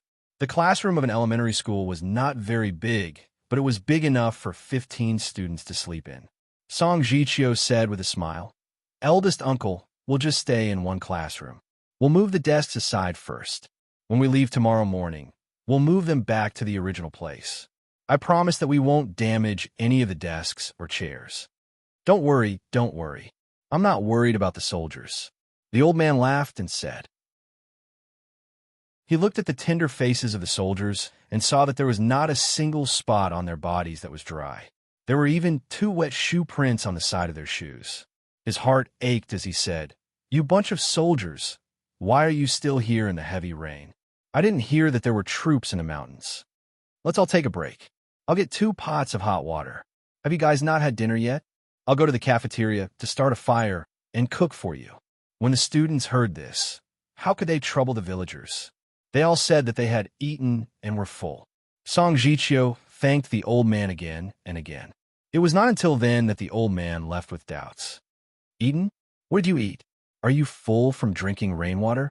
Gnawing on tree bark? Tree leaves?" The old man muttered to himself as he left the classroom. Several students who were wringing their wet clothes in the corridor heard this. They looked at each other and were a little confused. As soon as they entered the classroom, they asked their comrades. "Eldest uncle said that we gnawed on tree bark and tree leaves. What did you say just now? Gnawing on tree bark and tree leaves? We didn't say anything. Eldest uncle didn't think that we were going for a long march, did he?" Chapter 41:17. Yi Qian didn't know whether to laugh or cry when he heard the students' conversation. He said, "Eldest uncle heard us say that we're full and was just joking." You took it seriously. Move the desks and chairs to the sides. The classroom is a little dirty. Change your clothes and clean it up. Su 1, He Jing, go to the classroom next door and see if it's locked. If it's not locked, clean it up together tonight. Yes, yes. The two of them immediately turned around and went to the classroom next door. From the first floor to the fourth floor, they found that all the classrooms were locked. Let's clean the corridor. The three female students turned on the lights and changed their clothes in the classroom. Then they waited for the male students to come in and change their clothes. While they were changing their clothes, Yi Qian, Su 1, and He Jing began to clean the stairs from the first floor to the third floor. After a few minutes, the male students also came out and began to clean the corridor from the fourth floor to the first floor. There was strength in numbers. After a short while, the corridor and stairs from the first floor to the fourth floor were all cleaned up. They only needed to wash them with water. It was the same in the classroom. Even the cobwebs in the corners of the ceiling were cleaned up. The footprints on the walls that had been kicked by the children were wiped with a wet towel. There were only faint traces left. After cleaning up, the students sat in their chairs and had dinner tonight. 2 compressed biscuits for each of them and a mountain stream water in the kettle were their dinner. At 10 o'clock, the students went to bed. Yi Qian and Song Jiqiu stood outside and discussed how to train their courage. It's raining heavily now. I just came to check the mountain in front. Yi Qian pointed in the direction they had come from. There's a tea garden over there. You and I will go there to put some things. Later, we'll divide into 2 groups. We'll patrol the tea garden and look for things. Then, we'll pick 2 kilograms of old tea leaves. What do you think? It's just a tea garden? Nothing else? Song Jiqiu didn't believe that Yi Qian would only use such a simple method to train courage. She smiled and said, "There must be something else." Yi Qian smiled. "Didn't you notice it when you came here just now? There's a small hill next to the tea garden. They have to go through that hill to pass the tea garden. I saw many tombstones." In other words, what Su Wen was afraid of could not be avoided. Song Jiqiu rubbed her arms, feeling somewhat nervous. "Can I tell you that I'm also a little scared?" "Ha, I'm not afraid. So what are you afraid of? Let's go. Take out the moisture-proof cloth and put it on. We'll go straight in." Yi Qian chuckled softly. She didn't sound scared at all. Song Jiqiu laughed involuntarily. After a while, she asked, "Is there anything that scares you?" "Of course there are things that I'm afraid of." Yi Qian paused as he turned around to return to the classroom. He replied, "Everyone is afraid of something, but walking in the dark is nothing to be afraid of." She had things she was afraid of, such as she was afraid that her comrades would sacrifice themselves, and she was afraid that the man she loved would be hurt. These were the things she was most afraid of, but she had to face them. "Then you walk in front, and I'll walk behind you." Song Jiqiu, the vice captain, could only follow him. She had no choice. She had to train her courage on a rainy day, which was even more terrifying than training her courage on a dark and windy night. Seeing Yi Qian and Song Jiqiu walk out with a moisture-proof cloth, Su Wen knew that it was impossible to avoid the courage training that night. She instantly felt uncomfortable. At 11:30, 5 male students and Su Wen, the female student, were the first group of 6 to train their courage. The 6 of them put on the moisture-proof cloth and rushed into the heavy rain with flashlights. They needed to find the escape rope that Yi Qian had hidden in the tea garden and complete a round of patrol in the tea garden. In the meantime, each of them needed to pick 2 kilograms of old tea leaves. They needed the clean leaves instead of the tea branches. This was the courage training that night. In Yi Qian's words, "It's raining tonight, so I don't ask for too much." Chapter 41:18. Going up the mountain in the dark on a rainy day, every step was a test, especially when they had to pick 2 kilograms of old tea leaves. It was simply a torture to their body and mind. Yi Qian, who had slept for less than an hour, looked at his waterproof watch. When the first batch of students stepped out of the classroom, he had already started the timer. The time limit was 2 hours. The students completed the 3 tasks of patrolling, searching for objects, and picking tea leaves to train their courage. Song Jiqiu, the vice captain, also did not sleep. She followed Yi Qian back from mountain. He was scared by something that had come out of the cemetery when they passed by. When he returned to the classroom, he was still in a state of shock and did not feel sleepy at all. Now that the first batch of students had set off, he was even less sleepy because he was worried about them. This is the most basic courage training. The senior brothers and sisters who came here last time were luckier than us. They did not get caught in the rain, but they all camped around the cemetery for the night. Although we got caught in the rain, at least we could stay in the classroom. It's nothing if you can overcome the test in your heart. Yi Qian saw that Song Jiqiu looked at her watch and looked outside from time to time.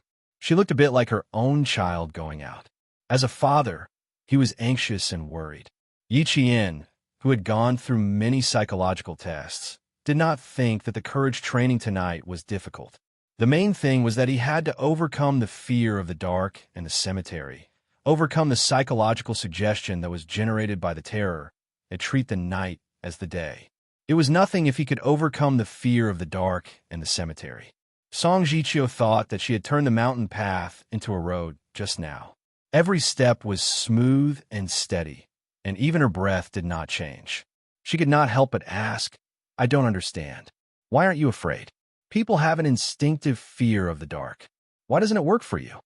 Yi Qian thought for a while and answered, "Because I'm not affected by you." Jung's collective subconscious can explain why people are afraid. When one or more people in a group are afraid of the dark, the night is dark, the wind is strong, the hillside is full of ghosts, and the cemetery is full of ghosts. All of these will breed fear, which can affect the surrounding people to be afraid as well. I purposely arranged for Sue, one to be in this batch, because there are 3 students who slept through the night until dawn. They are not afraid of the dark, and I want their boldness to help Sue when overcome her fear. Of course, it's also possible that they would be frightened by Sue instead. For example, when a little guy suddenly rushed out, Sue was frightened, and the comrades around her just happened to be tense, so they were also frightened. As for me, I've jumped out of the framework of the collective subconscious and focused on my own matters. Then, I think about things that are even scarier than walking at night. I basically don't feel anything anymore. To put it bluntly, it's a lack of courage training. When I go back, I plan to make a suggestion to the Academy to see if we can set up a psychological education training group, which will be linked to combat research. During the usual training, we can add courage and psychological behavior training. I think this should be of great use to the students. As the team leader, Yi Qian was not only responsible for the arrangement of the students, but also needed to note down the various performances of each student in the wilderness survival training. She needed to remember and master the individual strengths and weaknesses, the difficulties that the team needed to overcome, and the shortcomings that needed to be improved. She needed to list all of these in detail in the report and submit it to the Academy. Chapter 4119. What Yi Qian had said involved the core of command, such as finding out the shortcomings of the rules in the combat command practice and exploring the effective ways and methods to carry out the combat command correctly. Coming up with a solution from survival training in the wild required not only experience, but also keen observation skills. Song Jiqiu fell silent because of Yi Qian's words. After a while, she said, "We have been classmates for 3 years, but you have left us far behind. Now, all I can think about is how to let the students in the guts training complete the guts training task you set. I don't want any accidents to happen. As for you, you have already figured out the effective ways and solutions from the practice of the command system. Yi Qian, you have become the core figure in our class, the influential figure in the Academy, and even the influential figure in the entire National Science and Technology University of Science and Technology, not by luck, but entirely by yourself. Strategy, combat, tactics. Have you been involved in all of them? Otherwise, how could you look at the whole situation and immediately figure out the solution?" Yi Qian was stunned. He did not expect Song Jiqiu to be so sharp. That was right. Song Jiqiu had always been at the top level in the class. She was excellent in intelligence, physical fitness, subjects, comprehensive, and other aspects. If she said so, she should have been involved in systematic listening and self-study, just like him. Yi Qian nodded slightly and did not deny it. He said with a smile, "In the beginning of my freshman year, someone told me that if I had extra time, I could learn about strategy in the first half of my freshman year. In the second half of my sophomore year, I would sit in if I had time. In the evening, I would take an hour to study by myself. Now, I have already learned about the study of combat analysis. I plan to learn about strategy in my senior year. After I joined the army, I could learn more systematically from strategy. Now, I just learned about it, but I didn't specialize in it." In the beginning of her freshman year, she planned to learn about strategy, combat, and tactics. In her senior year, she had completed the 4 major subjects. However, she still thought that she only knew a little about it. Even if she only knew a little about it, it was already amazing. Song Ziqiu looked sideways at Yi Qian. She saw that his expression was so indifferent that it seemed that he was talking about the most common thing. Song Ziqiu, who had become silent, held her forehead and sighed softly with an indescribable feeling. "Hard work will be rewarded. I see the best example in you. Yi Qian, you really have a strong sense of purpose. Logically speaking, girls are more emotional and are easily swayed by personal emotions. As for you, I can't see any emotional side to you. You're 10,000 times more rational than a guy. Mastering these 3 subjects is definitely not an easy task. We have our own specialized classes, training, and so on, but you've persistently taken out an hour to study every day. Yi Qian, in the entire class, you're the only one who can do that." Strategy was the study of the overall military combat guidance law. It was at the top of the military academic field and could directly affect the study of military operations and battle techniques. On the other hand, the study of military campaigns was a discipline that studied the laws of military campaigns and guided the practice of military campaigns. It was in the middle position between the study of strategy and the study of military tactics, and was subordinate to the study of strategy. For example, the most famous Sun Tzu's Art of War contained many guiding principles for military campaigns. Since China's military studies were formed and developed in the long-term Revolutionary War, since Yi Jian knew about military studies, it meant that she had basically learned about all the large and small battles that happened in China's modern history in the school library. Chapter 41:20. As for the study of military tactics, it was based on combat practice and theory.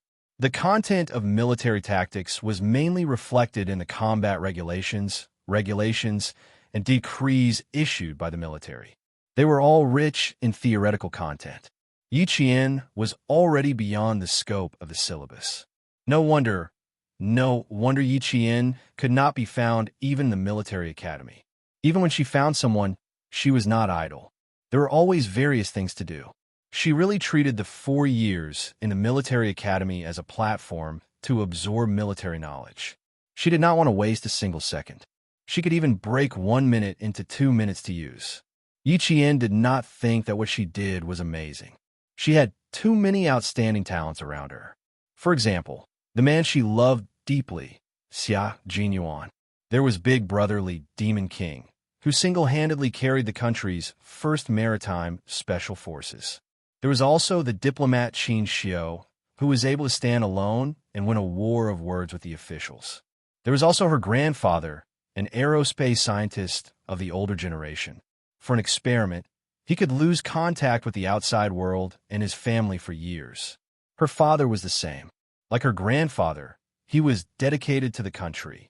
She knew what her father and grandfather talked about sometimes, but she did not understand what they meant. There was also Uncle Chun, a world-class sniper. There was also Grandpa Jin, a first-class sergeant major who was still fighting and working at his post in his 70s. There were too many outstanding elders and peers around her. Sometimes, she felt that it was a sin to slack off a little.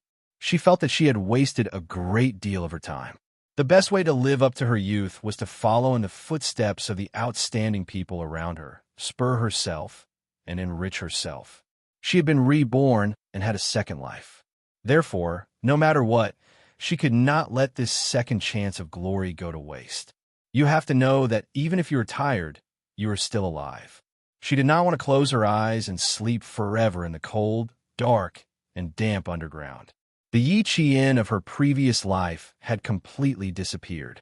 The current Yi Qian was a brand new person. She needed to constantly enrich herself and make up for all the glory that she had let down. After thinking about it, she smiled and said, "Perseverance is not difficult. The key is how far you want to go." The reason why I persevered was because I wanted to make myself more useful. I wanted to be able to step forward in times of danger to protect myself and my comrades. The idea is very simple. Apply what you have learned, protect yourself, and protect the people you care about the most. Yi Qian did not have much ambition. She did not think about what position she wanted to be in after learning so much, what kind of person she wanted to be. She had learned so much. At first, she wanted to take revenge. Later, she wanted to be able to stand beside the man she loved. Later on, she just wanted to be able to stand beside him. She wanted to be able to fight side by side with him and escape from death together. After Song Jiqiu heard that, she said after a long while, "We feel safe with you by our side." This time, the other two groups are very envious of our team. Therefore, Yi Qian had managed to protect himself and his comrades. Song Jiqiu, who did not know that Yi Qian had been on countless battlefields with real guns and bullets, had no way of knowing Yi Qian's deeper thoughts. Of course, Yi Qian did not need her to know.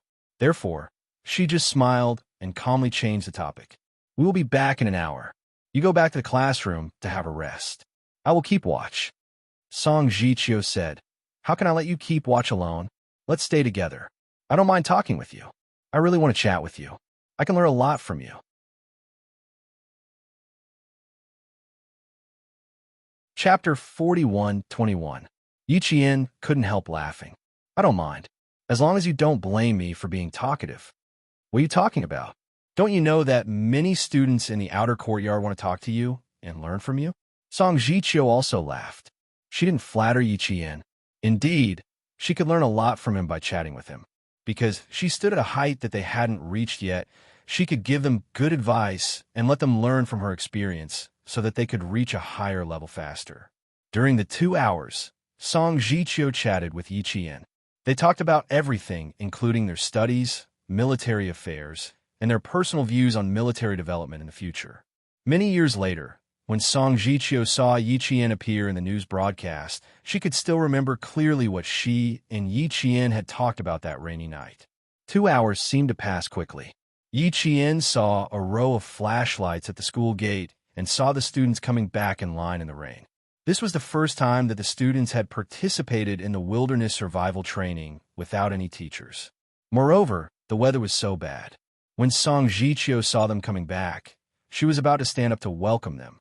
However, she was stopped by Yi Qian's cold voice. "You don't have to go. They are soldiers, not children." Song Jiqiu withdrew her foot and stood in the corridor on the first floor, waiting for the 6 people to come over. The 6 people had already seen the 2 figures standing in the corridor. Their military boots stepped on the rain-soaked ground, and they walked over quickly. "Line up. Attention. At ease. Count off.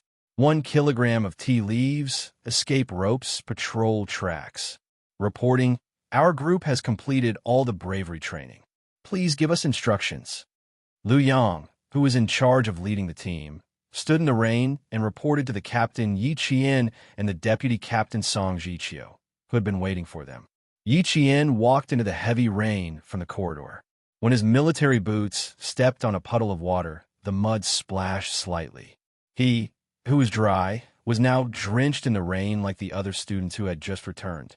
When he walked past the 6 people and saw the old tea leaves in their hands, Yi Qian randomly picked a student and grabbed the old tea leaves he had picked.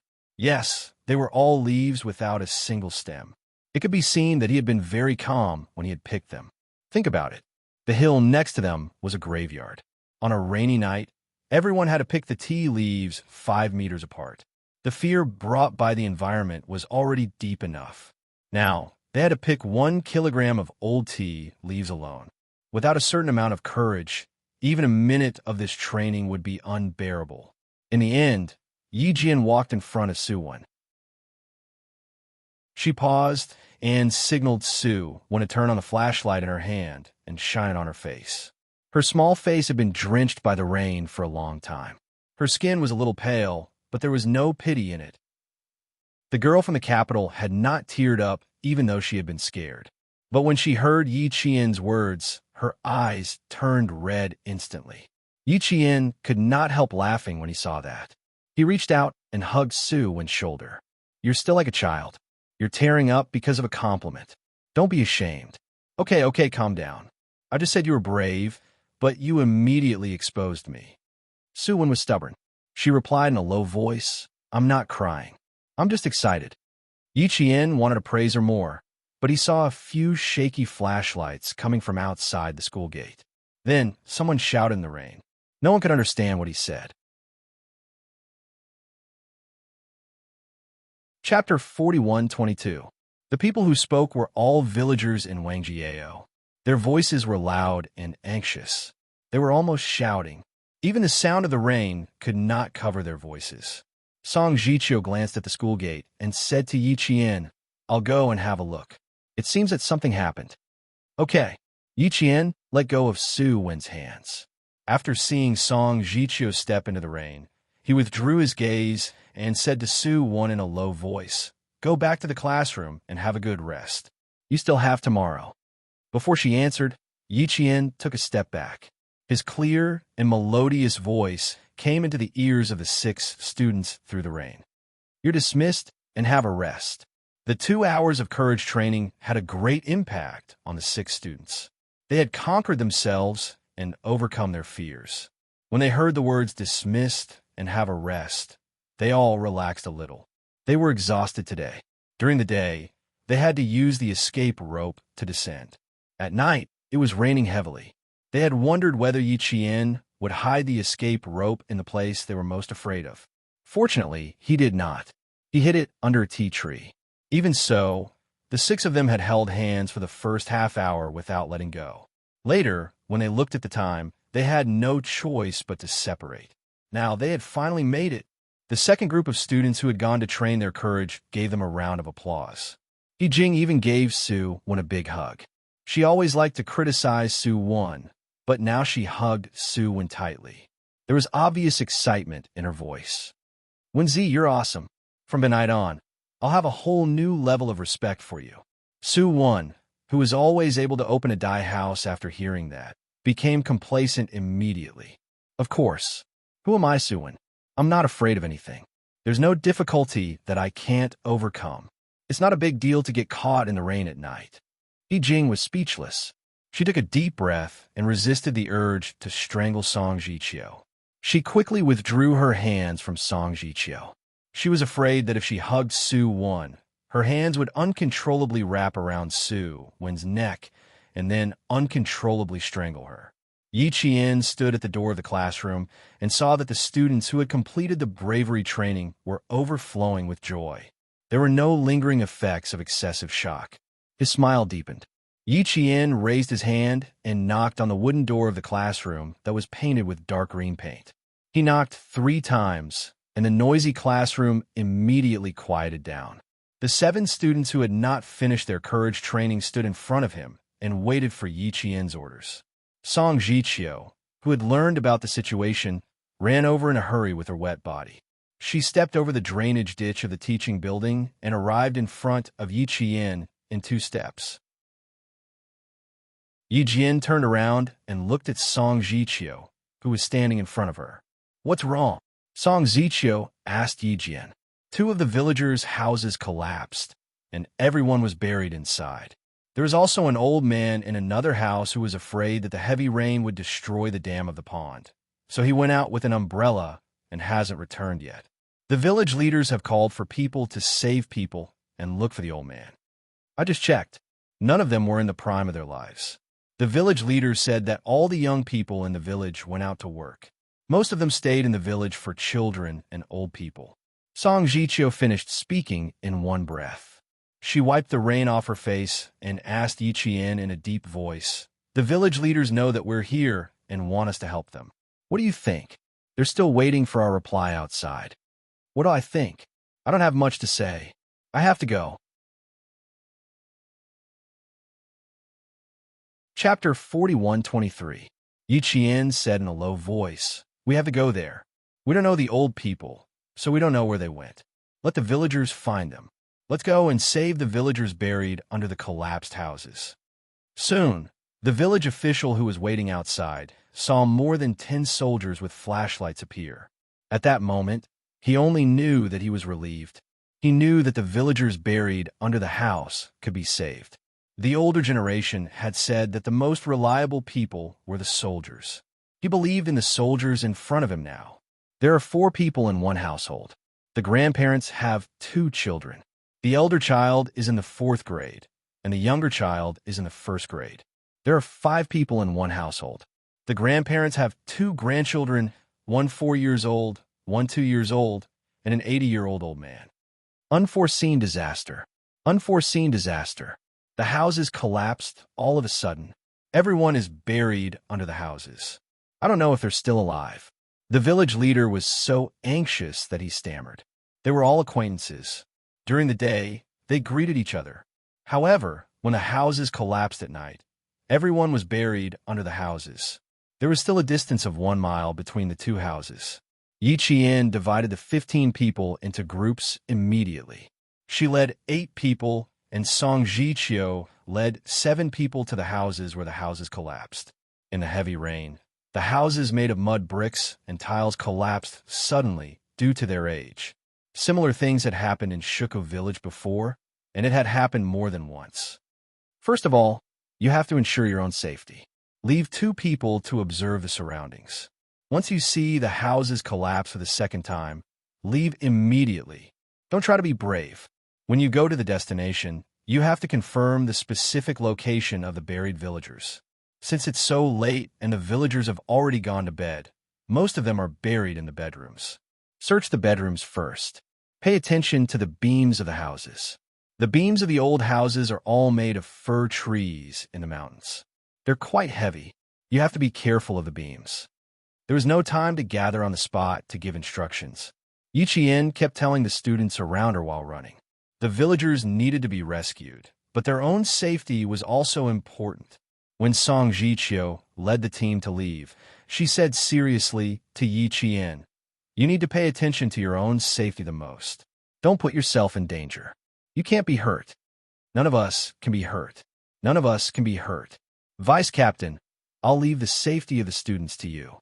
Yi Qian had not expected to encounter such a dangerous situation during field survival training, so he could not help but feel worried. However, the students were not students who could not carry heavy responsibilities. They had been trained in the military academy, after all. In the future, they would all be walking down the path of becoming basic officers in the army. They all had their own capabilities, so he felt a little more at ease. They separated on a narrow and winding path.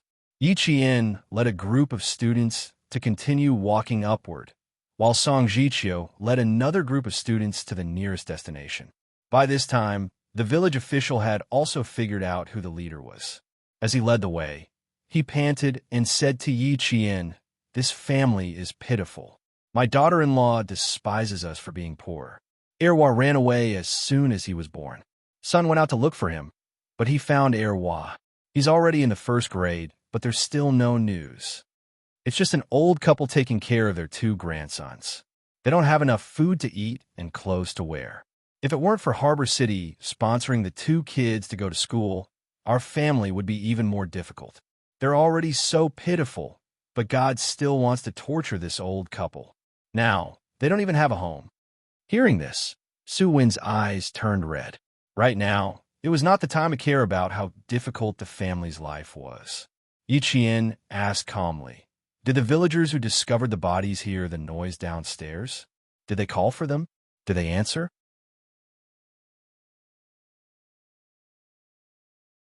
Chapter 41:24. The house is in such a state. The neighbor is in his 50s. Even if he was near, he would immediately come to find me. The village leader said anxiously. He was extremely anxious. "Please don't let anything happen. Please don't let anything happen to them." Yi Qian's heart sank. That means they don't know if the 4 people buried in the house are dead or alive. She reminded the village leader, "Please run faster. The earlier we get there, the earlier we can rescue them. The more we delay, the more dangerous it will be for the villagers buried below." Okay. I'll run faster. The mountain roads are not easy to walk on. Be careful. Those who took shortcuts couldn't even be considered small paths. All of them walked on the embankment of the fields. The embankment was uneven. In addition to the heavy rain, if they were not careful, they would fall from the embankment into the paddy field below. Yi Qian looked at the paddy field below, which was at least 2 meters high. He said to Su-1, "Be careful. Don't step on empty air." I know. Don't worry about me. Saving people is more important. Saving people is more important." Su-1 did not care about herself at this moment. When she thought about the 2 elders and the 2 children, she wished she could grow a pair of wings and fly over. Although they were careful, their speed was too fast. A male student slipped and did not stabilize himself. He instantly fell from the high embankment into the paddy field below. Fortunately, it was a paddy field. The soft mud protected him. The student only fell and was covered in mud. In addition, he strained his ankle. It did not affect his ability to walk normally. They arrived at the destination safely. There were a few villagers standing around. When they saw the village leader had brought soldiers, they immediately gathered around. "Comrade, you came just in time. Hurry and save the 2 elders. They are buried under the bricks." We shouted for a long time, but did not hear any response from inside. It's all collapsed. We don't dare to go near. We are afraid that we will step on the bricks and collapse again before we can save them. Comrade, you make the arrangements. You see how we can help. We will listen to you, but we have to save them first. There's still 2 children. Nothing can happen to them. We just took a look. The 2 beds were buried under the bricks. We don't know if anyone is lying on them. The villagers who had gathered around him were talking amongst themselves. Yi Qian shone his flashlight at them, and his heart instantly sank. Other than the left wall of the main hall, everything from the kitchen to the main hall to the bedroom had collapsed. Even the shack used to feed the livestock had collapsed, and the howling of pigs could be heard from below. Pigs squeal. If pigs were alive, humans would definitely be alive as well.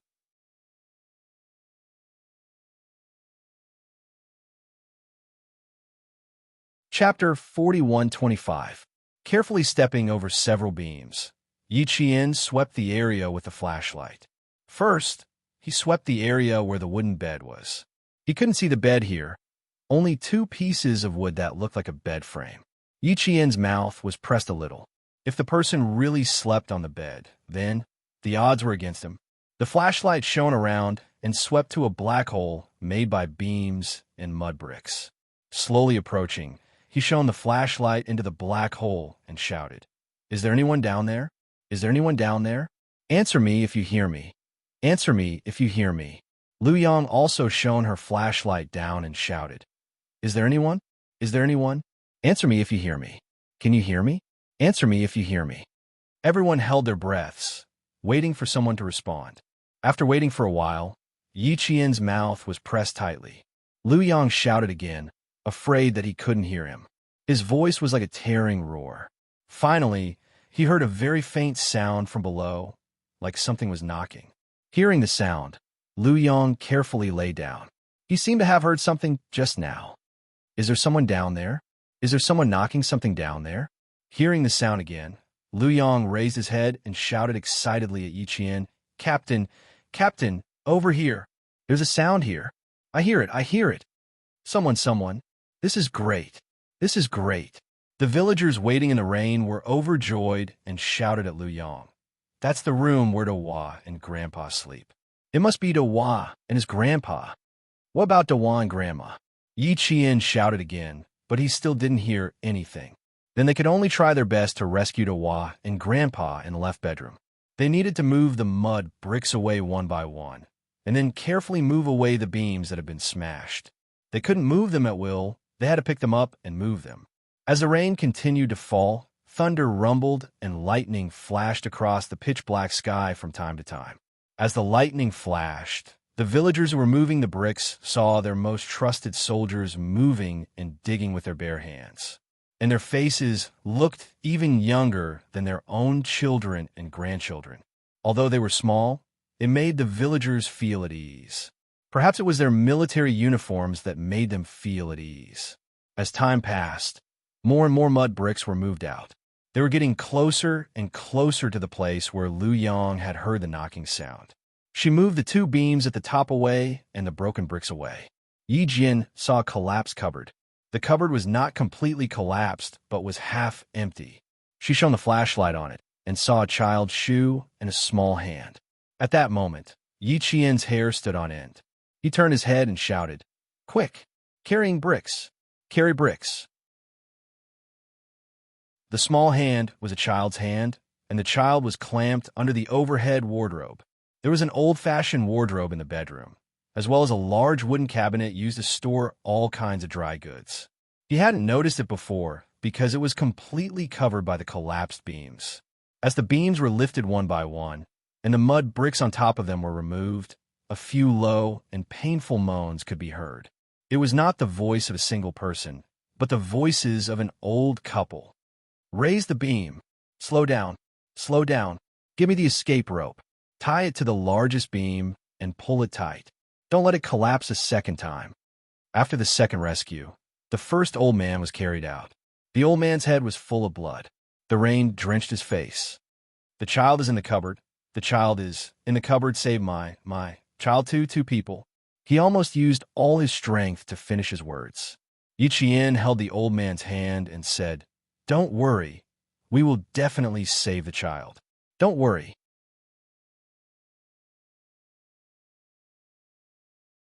Chapter 41:26. The entire rescue process involved the emotions of everyone present. The villagers saw the soldiers, whose faces were even younger than their own children and grandchildren, carrying the heavy mud bricks with their bare hands. They saw them carrying the fallen beams with their shoulders. Their faces were covered in mud, and even the rain couldn't wash their faces clean. "Pull tight. 1, 2, 3, pull. Remove all the mud bricks at the top. Bring a rain cloth over to shelter the children from the rain. The 2 of you remove the mud bricks from the top of the wardrobe. The 2 of you go down and take them. I'll trouble the villagers to help me move the mud bricks away." The clear voice of the female soldier, who had been standing at the top and constantly moving mud bricks, pierced through the curtain of rain like a lark. Every word floated clearly into everyone's ears. She was very calm, without a trace of panic. The entire scene was commanded by her alone, and everyone listened to her command. No one would make their own decisions. At this time, the village leaders were outside cooperating with Yi Qian.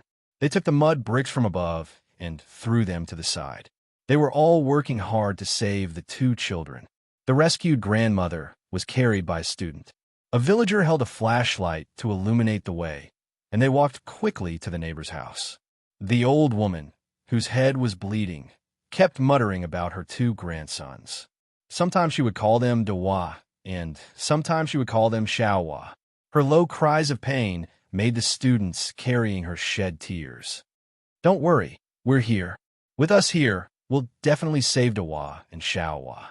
Don't worry." The student's voice was calm and comforting.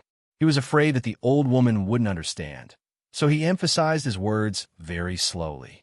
The villager who was holding an umbrella and a flashlight also said, That's right. Don't worry. Dewa and Xiao are lucky to have met a soldier. Don't worry, we'll definitely save them." The old woman didn't know how to speak Mandarin. She spoke intermittently with a heavy local accent. The student carrying her with his head lowered could vaguely hear it. It seemed like she kept saying, "Thank you."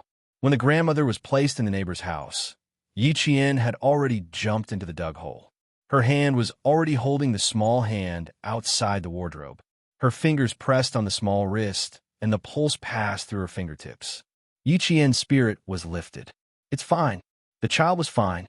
Now, they needed to lift up the collapsed wardrobe. Other than Su Wan, who was standing on the periphery and staring at the broken wall, the other 5 students all stood on top of the pile of mud bricks. They sped up and moved all the mud bricks around the wardrobe away. No one spoke. They only buried their heads in moving and moving. They all heard the small hand under the wardrobe. Grandma said that the two children were hiding in the wardrobe. One was a wardrobe, and the other was a big wooden cabinet. It just depended on which cabinet it was. Finally, all the mud bricks around the wardrobe were removed, and the rainwater and mud fragments were removed. Finally, it was time to lift the wardrobe. Yi Qian held the small hand that was slightly cold from the rain. She bent down and shone the flashlight into the corner of the wardrobe. Yi Qian finally understood why there was an angle when the wardrobe was tipped over. This was because the child's grandfather had used his own body to block the wardrobe. Then a few mud bricks rushed out and blocked the wardrobe from falling down. In this way, there was only enough space for the child. Lift the cabinets 1, 2, 3. 1, 2, 3.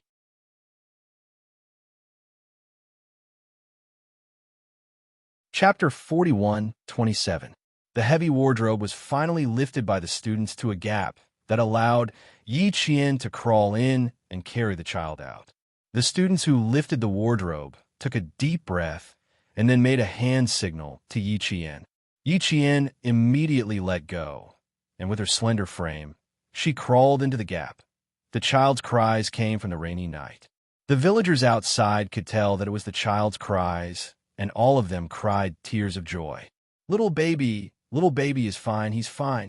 God has opened his eyes. God has opened his eyes, little baby is fine. Quick, quick, go get little baby. Little baby, come out, and elder baby, and grandpa. Yi Qian crawled out from the gap with the crying child in her arms. Just as she was about to crawl out, there was a loud banging sound coming from the wardrobe. Someone was knocking on the wardrobe, followed by the sound of crying. Grandpa, grandma, grandpa, grandma. The child in the wardrobe was terrified. He cried loudly and banged on the wardrobe door. He wanted to go out. He wanted to go out and find grandpa and grandma. Yi Qian came out with the child in her arms. She climbed on top of the mud bricks, rushed down in a few steps, and handed the child over to a villager who had reached over earlier. There's another child in the wardrobe. I'm afraid that the child's grandpa has already met with misfortune. The person who took the child was a village woman. Hearing this, her eyes darkened and she hugged the child tightly. At least the two children are fine. It's fortunate. Yes, at least the two children were fine, and the child's grandma was fine. It was fortunate in the midst of misfortune. Two students used a beam to prop up the wooden wardrobe's roof. Yi Qian and the other three students used their shoulders to lift the heavy wardrobe bit by bit. Finally, the entire wardrobe was facing the sky, and there was a bang sound coming from inside. Lu Yang opened the wardrobe door and saw Elder Baby that the villagers were talking about. Elder Baby, come to Big Brother. Big Brother will take you out. Lu Yang reached out her hand and smiled at the crying Elder Baby. Big Brother will take you out to find Grandma. Come, stand up carefully. Elder Baby, who was in the 3rd grade, got up and then rushed into Lu Yang's arms. His hands tightly wrapped around Lu Yang's neck, and he cried even louder than before. Lu Yang pressed down on his head and continued to climb out without stopping. Yi Qian squatted beside Elder and 2nd Baby's grandpa. Her eyes were slightly lowered. She loosened her clenched fists and said to the students beside her, "He is gone." In order to protect his 2 grandsons, his grandfather first used his body to block the falling wardrobe. His head was then hit by the falling bricks. In the end, his entire head was buried by the bricks. He used his own curled-up body to protect the child, not letting the child get hurt at all. In Grandpa, to save his grandpas, the students stood to the side, ants to the side. Come lifts. Yi Jian stood up straight and said to her comrades with a slightly suppressed voice, "We have to get Grandpa to a clean place." All right. The students' noses were a little blocked, and they began to carry the old man out. Su Wan, who had been standing outside, stared at the only remaining wall that had not collapsed. Her mission was to keep an eye on the surroundings to prevent another collapse. She stared closely and saw a brick suddenly fall from the top of the wall. Yi Qian, get out of the way. Yi Qian and the others were carrying the old man out when they suddenly heard Su Wan's tearing roar. Yi Chan, who was behind her, looked up and saw that the only remaining wall was shaking. She shouted sternly, "Get out of the way, Su Wen." Chapter 41:28. The five of them could escape, but Su Wen was the one who was in real danger. She was the closest to the broken wall. After Yi Qian shouted, a black shadow with light suddenly rushed over and hugged Su Wen. The two of them rolled out several times. Bang! Bang! With the sound of collapsing, the broken wall shook several times and collapsed completely. Several heavy mud bricks happened to hit the place where Su Wen had stood just now. The villagers who were watching the scene were so scared that their heartbeats became irregular. "Are you King stupid? Don't you know how to get out of the way?" The angry shout exploded above Su Wen's head. It was Song Jiqiu, who had finished the rescue on the ground and came up to check the situation. The rescue on Song Jiqiu's side was much smoother than that on this side. He asked the students to take the rescued adults and children to the neighbors' houses. Then he followed the villagers to lead the way and rushed to Yi Qian's side.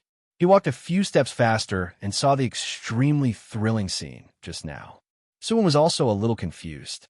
She had just reminded Yi Qian and the others to be careful and had forgotten whether she was safe or not. After being shouted at by Song Jiqiu, she blinked her eyes. She, who had just spoken, suddenly gasped. She did not know what her shoulder had bumped into, but it hurt a lot when she exerted a little strength. After shouting, Song Jiqiu got up. With a pale face, he picked up the flashlight that he had thrown out just now and shone it directly on Su Wen's face. He gnashed his teeth and said, "You were almost hit by those mud bricks that weighed about 20 kilograms. I know." Su Wen frowned.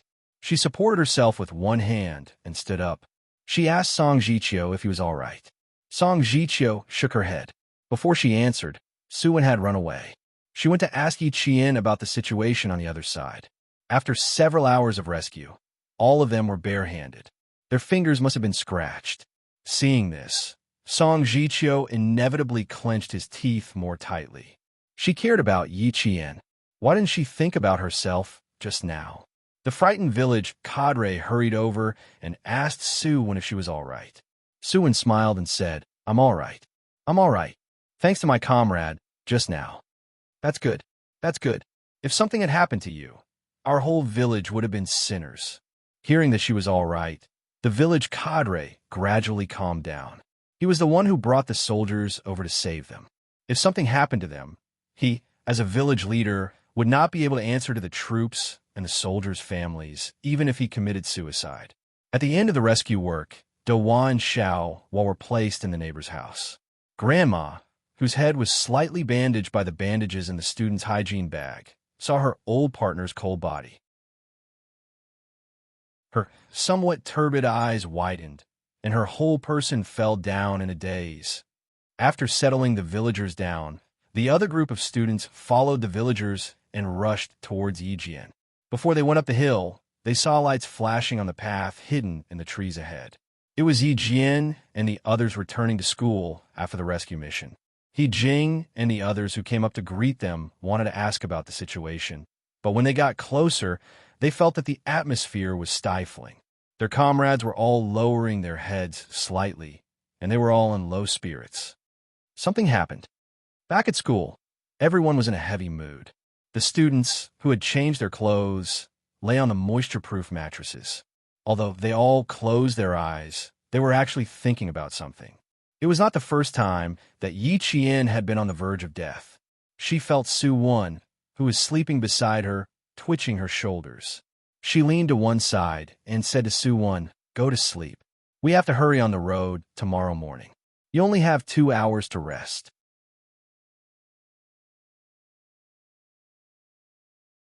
Chapter 41:29. Su Wen couldn't get rid of the image of the old grandma, falling straight down with a desperate expression on her face. As long as she closed her eyes, she would think of that scene. She was so desperate, as if the sun would not rise the next day. She was so desperate, as if her whole life would become gray. It was too heavy, too sad, and it made her breathless. "Captain, how do you think Dehua, Xiaohua, and Grandma will live?" Grandpa is gone, and the house has collapsed. Suan asked softly. Her nasal voice was heavy. There will be a solution. Go to sleep. Yi Qian said this sentence not only to Suwon, but also to his comrades who faced life and death for the first time. No one spoke again, and no one mentioned anything about what had happened. The 2 hours of rest passed quickly with a short nap. At 5 o'clock in the morning, the students got up on time, packed their backpacks, and arranged the desks and chairs in the classroom in a straight line. A group of 15 people turned and entered the rainy and misty forest. Today was the last day of their wilderness survival training. They would arrive at the destination at 6 o'clock in the evening. They had to hurry. After a night of chaos, the village leader, who finally cleared up the matter, rushed to the school at 6 o'clock in the morning. He also wanted to invite the soldiers who helped them last night to his home for breakfast. As a result, when he arrived, the school was empty, and there was no trace left. Looking at the neat desks and chairs in the classroom, the village leader turned around, closed the classroom door again, and returned to his home. At the critical moment, the people's soldiers were still reliable. Back home, the village leader said to his wife, in times of crisis, it was always the people's soldiers who stood up and used their bodies to build the Great Wall, protecting the people on the land they loved deeply. Xia Jinyuan, who was far away abroad, was the same. Melbourne, which had a 14-hour time difference with China, was still at 4 o'clock in the afternoon on May 2nd. Xia Jinyuan, who was in a seaside hotel in the Northern Caribbean, wore sunglasses and stood behind Cobra expressionlessly, observing the transaction between Cobra and a black man. The TV in the room was broadcasting the latest news. The famous economist, Jesse Morris, committed suicide in prison by stabbing the handle of his toothbrush into his throat. Cobra glanced at it, and the corner of his mouth showed a cold smile. He said to the black man who made the transaction with him, "What a poor guy. He crossed the bottom line of good people. He has met God. Everyone is happy." The black man who completed the transaction picked up the wine glass with red wine, made a toast to Cobra, and took the lead to take a sip. "Yes, I am happy to," Cobra replied with a smile, and took a sip of red wine. Half an hour later, Cobra personally sent away the client who had taken a large amount of drugs from him. When he returned to his room, he stopped smiling and revealed his usual gloomy expression. He said coldly to his bodyguard, "Tell the people below to get ready. I just saw the Chinese diplomat walk into the elevator. He's already staying here."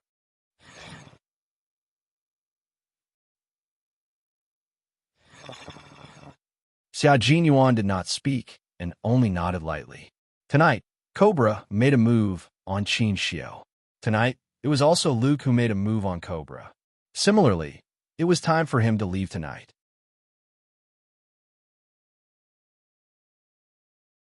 Chapter 41:30. At night, the beach was still full of revelry. Countless young people were chasing each other on the soft beach. The night was getting darker, but the laughter on the beach was still there. Some people were playing electric guitars, some were playing drums, some were playing harmonicas, some were playing harps, and some were singing. They were all young people, singing and dancing. However, it didn't last long. Soon, someone came to drive them away.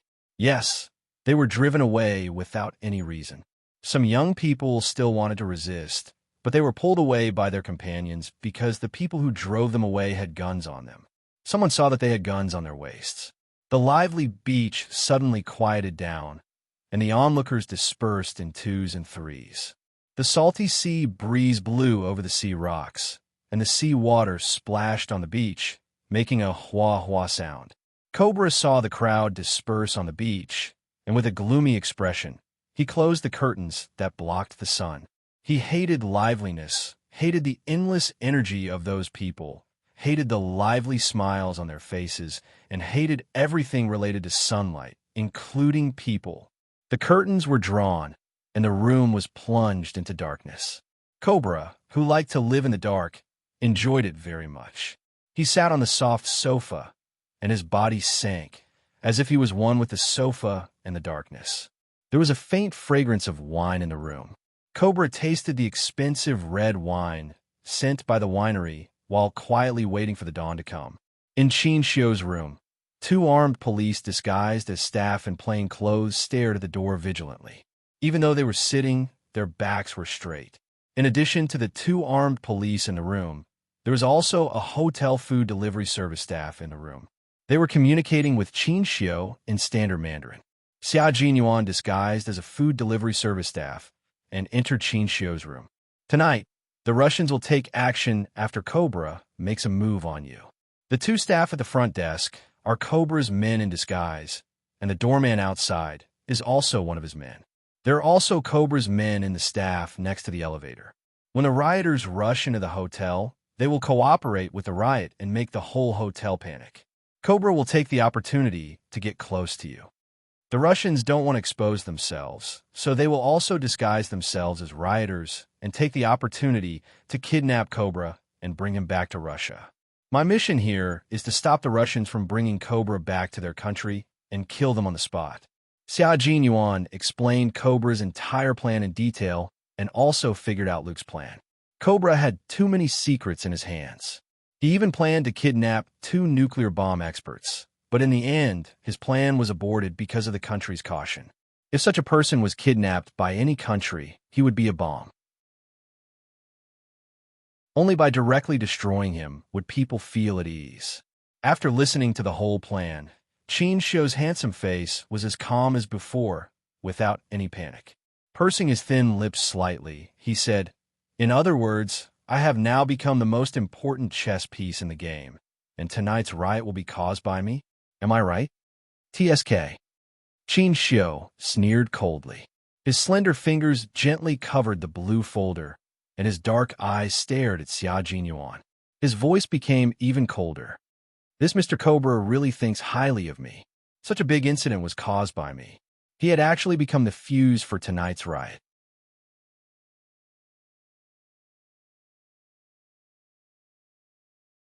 Chapter 41:31.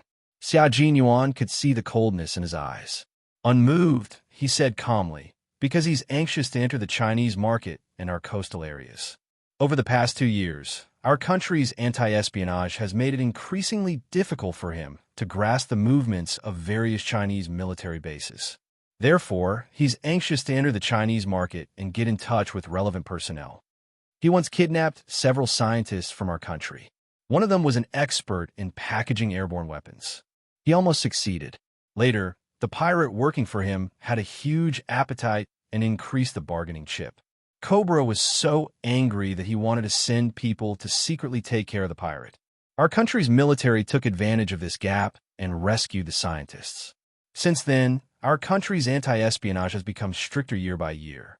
Cobra's spies were also uprooted by our country. He lost the eyes to understand the Chinese military bases. The forces behind him wanted him to speed up the process of entering the Chinese market, and you are his best entry point. He thinks that it's worth it to start a riot to get your attention and trust. Qin Xiu put the folder aside. In his hands were several documents from the State-Owned Asset Supervision and Administration Commission about the plans of our country's enterprises to enter this tourist city. As a diplomat, he came to meet with the local officials and then went further. Who knew that Cobra, whose alias was Crone, would unknowingly target him? A person who tried to steal our country's military secrets and even kidnapped our country's military weapons scientists. Moreover, he had some national secrets in his hands. Such a person would be a scourge no matter which country he fell into. Who knows when it will harm the Chinese side? I want to know if there's anything I need help with. For example, help you leave. Qin Xiu's clear eyes fixed on Xia Jinyuan. Oh, they were rivals in love, but in the end, they became rivals in love and helped each other. This was a matter of great importance. Personal love was not important. The most important thing was to put the country first. Xia Jinyuan said calmly, "No, I just came to tell you that there will be a riot after 12 o'clock. Protect yourself well, and don't let Cobra succeed. This is a madman. It's very likely that he will change his mind midway and turn the riot that was originally to gain your trust into a riot that will really kill you. There are too many rioters in this country. It's common for a few officials to die. If something happens to a country's diplomat, it's a matter between countries. It has nothing to do with Mr. Crone, who is also a victim of the riot. Since he has arranged such a plan, he has enough ways to retreat and not get into any trouble. Xia Jinyuan got up. He had been here for 5 minutes. Now he needed to go back to his room and wait for 12 o'clock. Be careful, Major Xia. Qin Xiu stood up and stretched out his hand. The moment they shook hands, Qin Xiu pursed his lips slightly and said, "Don't forget that someone is waiting for you to go back. For her sake, I wish you safety and success." Xia Jinyuan looked at the young diplomat who was about the same age as him and nodded slightly. "Thank you for your concern." He turned and walked towards the door. When he got to the door, he stopped and turned back. "You've seen her, haven't you?" he asked. "Are you all right?"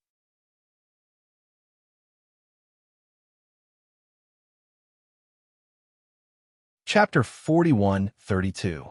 The diplomat, who had always been calm, was stunned by Xia Jinyuan's words.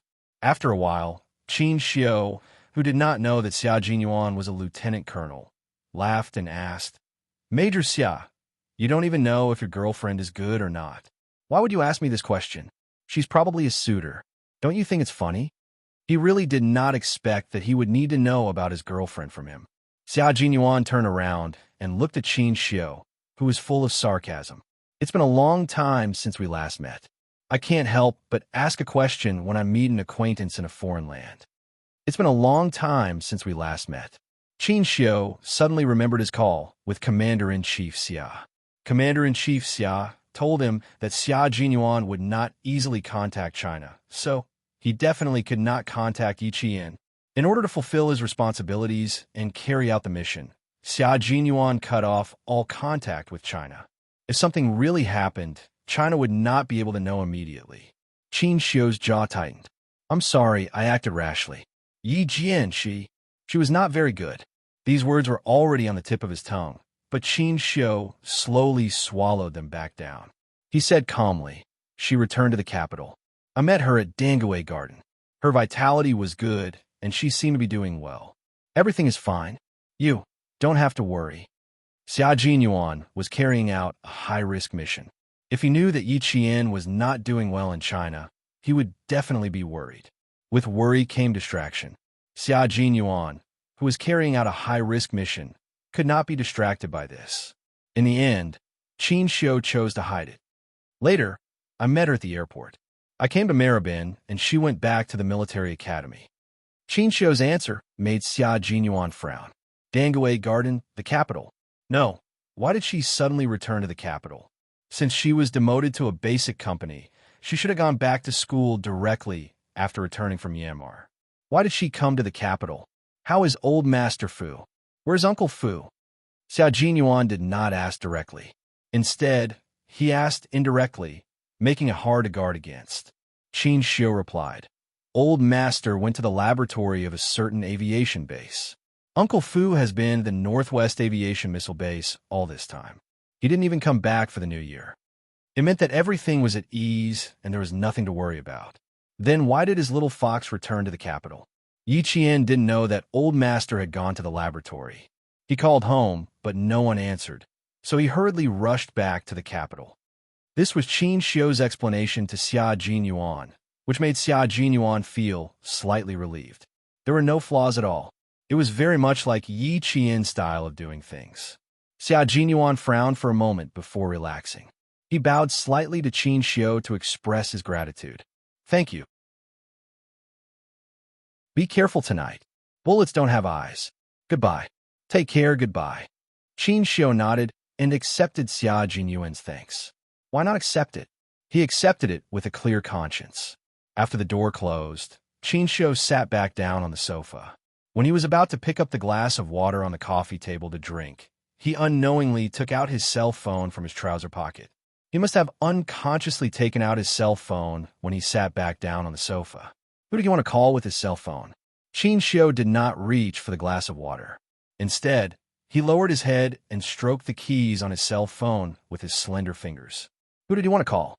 The face that appeared in his mind was the person he wanted to call. He wanted to tell her that Xia Jinyuan, who was abroad, was at ease and did not need to worry.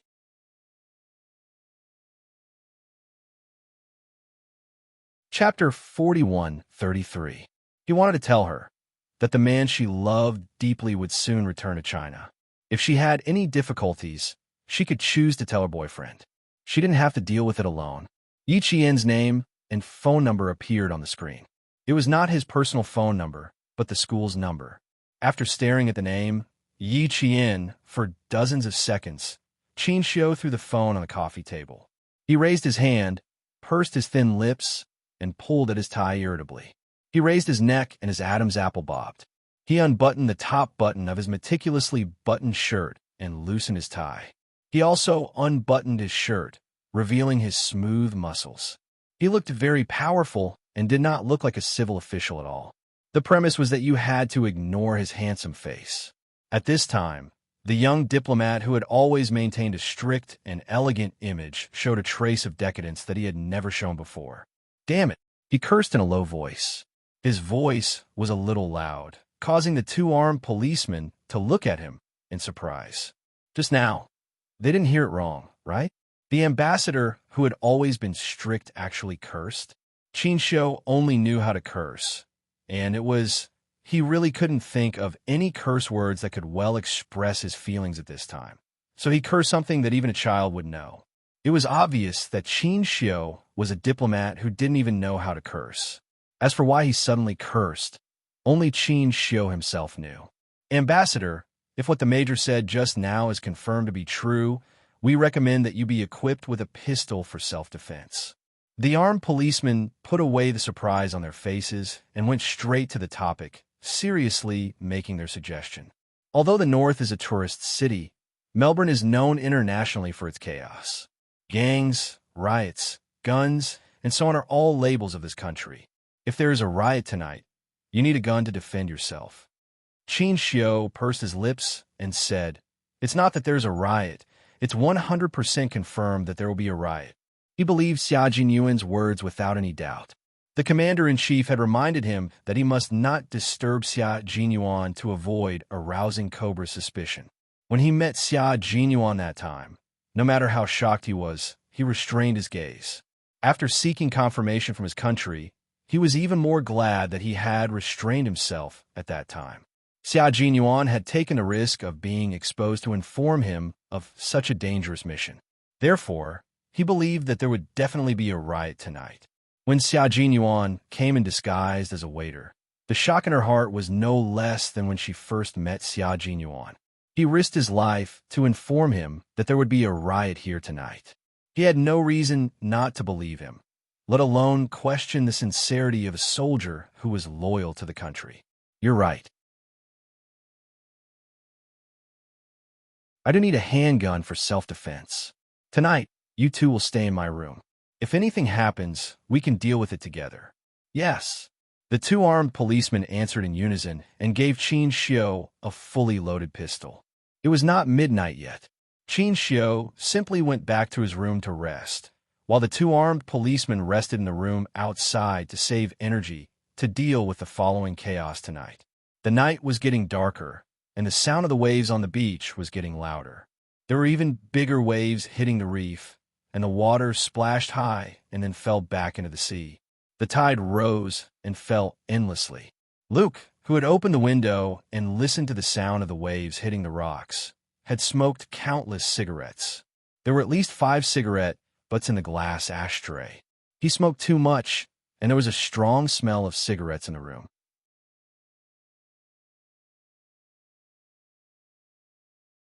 Chapter 41:34. Luke took 2 deep puffs of the cigarette between his fingers, causing the cigarette to sparkle. Before he could finish the cigarette, he stubbed it out in the ashtray and left his room with the smell of smoke. He then knocked on Xia Jinyuan's door. Cobra did not let Xia Jinyuan or Luke be on duty tonight. The two of them were his backup plan, and he would let them appear when he needed them. When Xia Jinyuan heard the knock on the door, he looked through the peephole and smirked. He opened the door, and the smell of smoke wafted in. Xia Jinyuan showed a look of disgust and blocked Luke from entering the room. "If you have something to say, say it here." His disgust made Luke touch his forehead. "Buddy, can you be a little more like a man and not as clean as a woman? I want to sit in your room right now."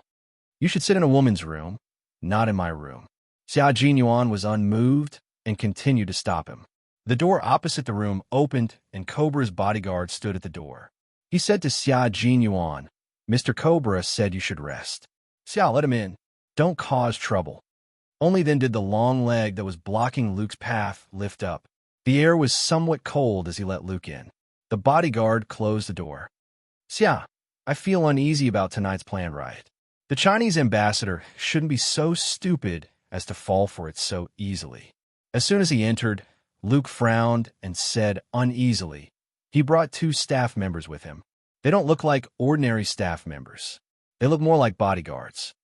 Hearing this, Xia Jinyuan glanced at him and thought to himself, "This guy is indeed a soldier.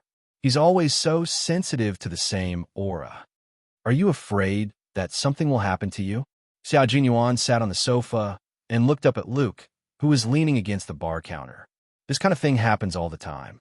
You don't have to worry.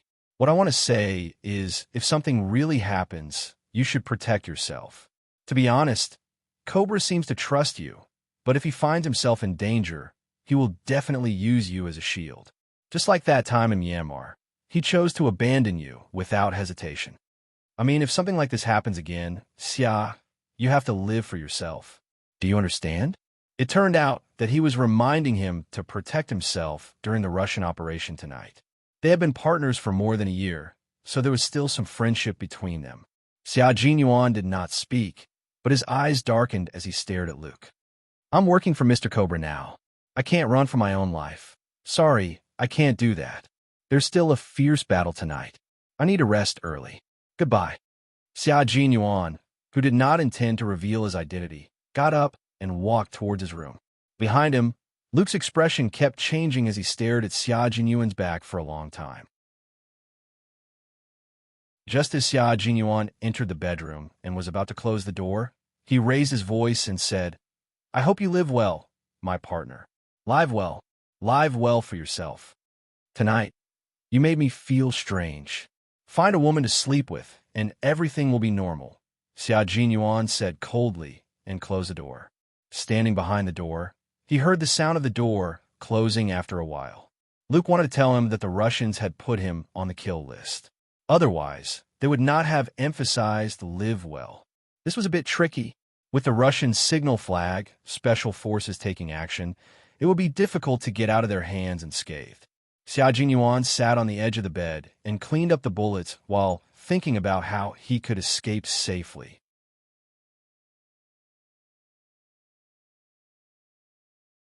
Chapter 4135.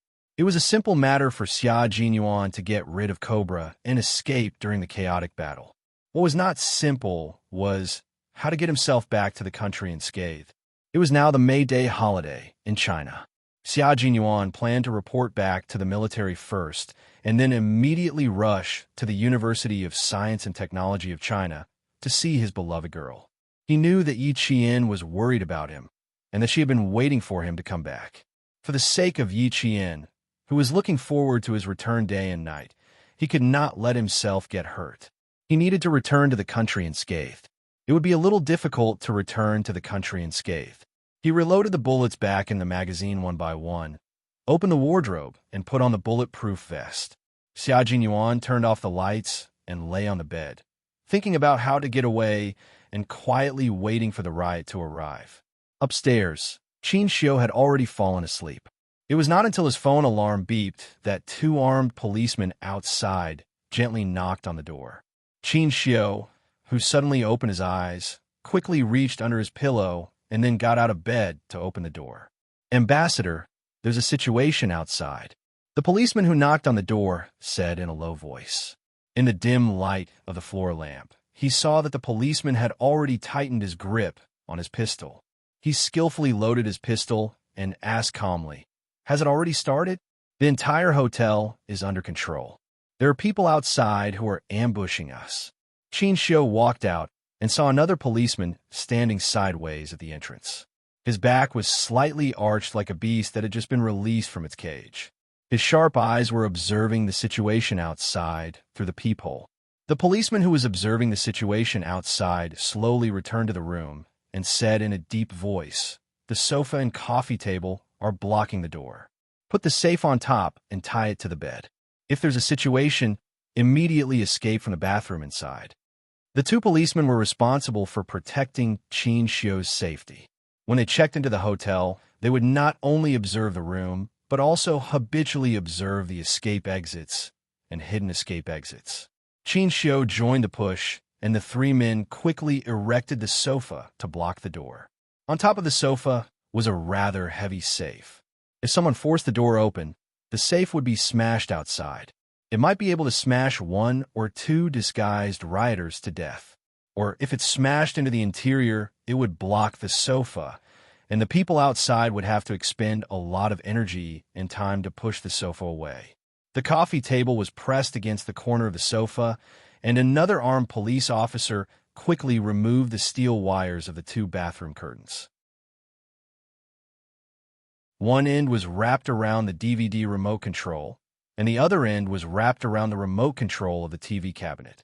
The steel wires were stretched taut, and one end was fastened to the crack of the outer door, and the other end was fastened to the crack of the wardrobe.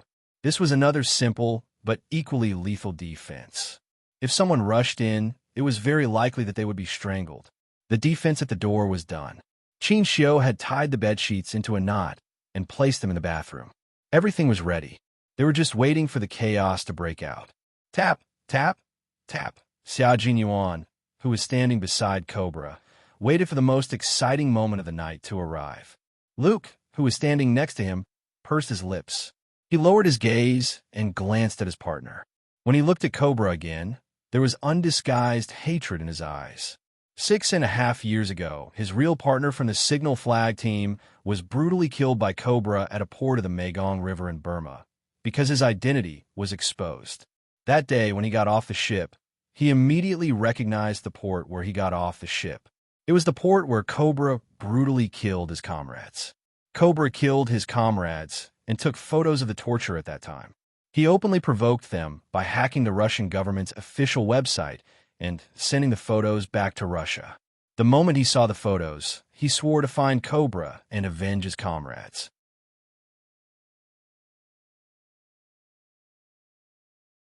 Chapter 41:36.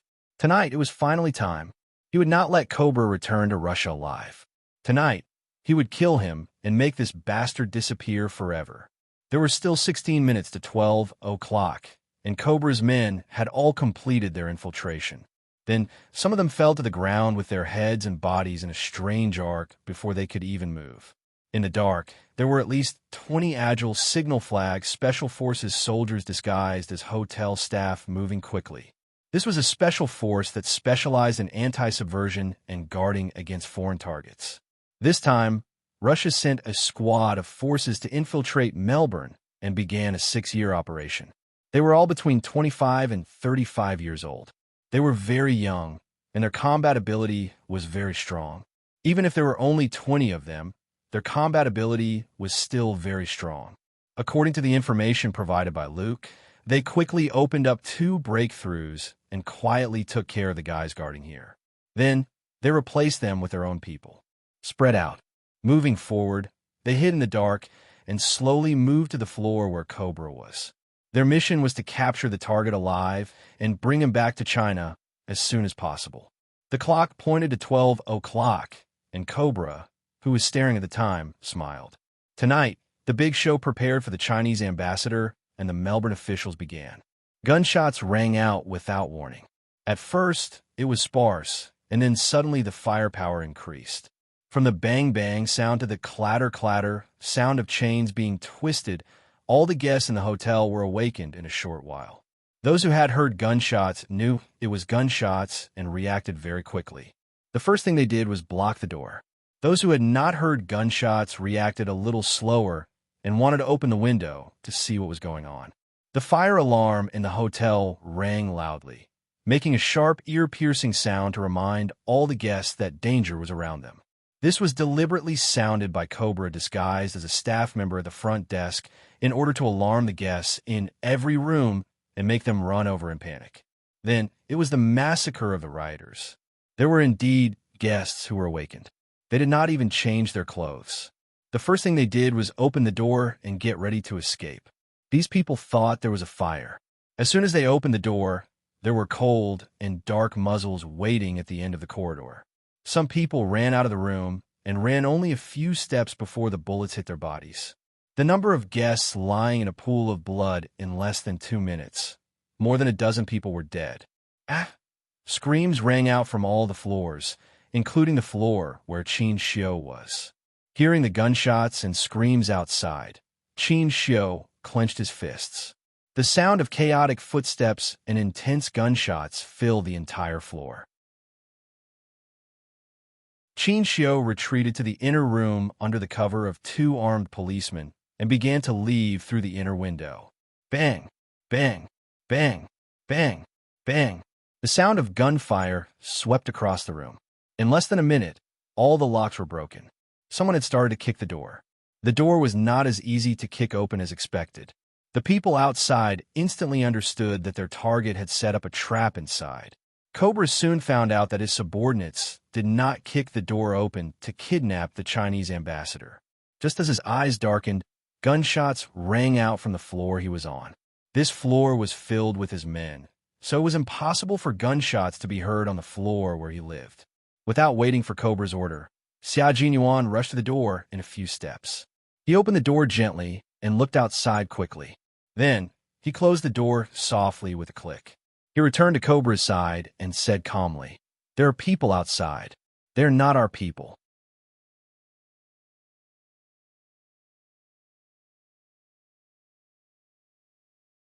Chapter 41:37. Not one of them? Then who was it? Cobra did not have time to think about who was outside. He only knew that he was in danger and had to leave immediately. Take good care of the Chinese ambassador.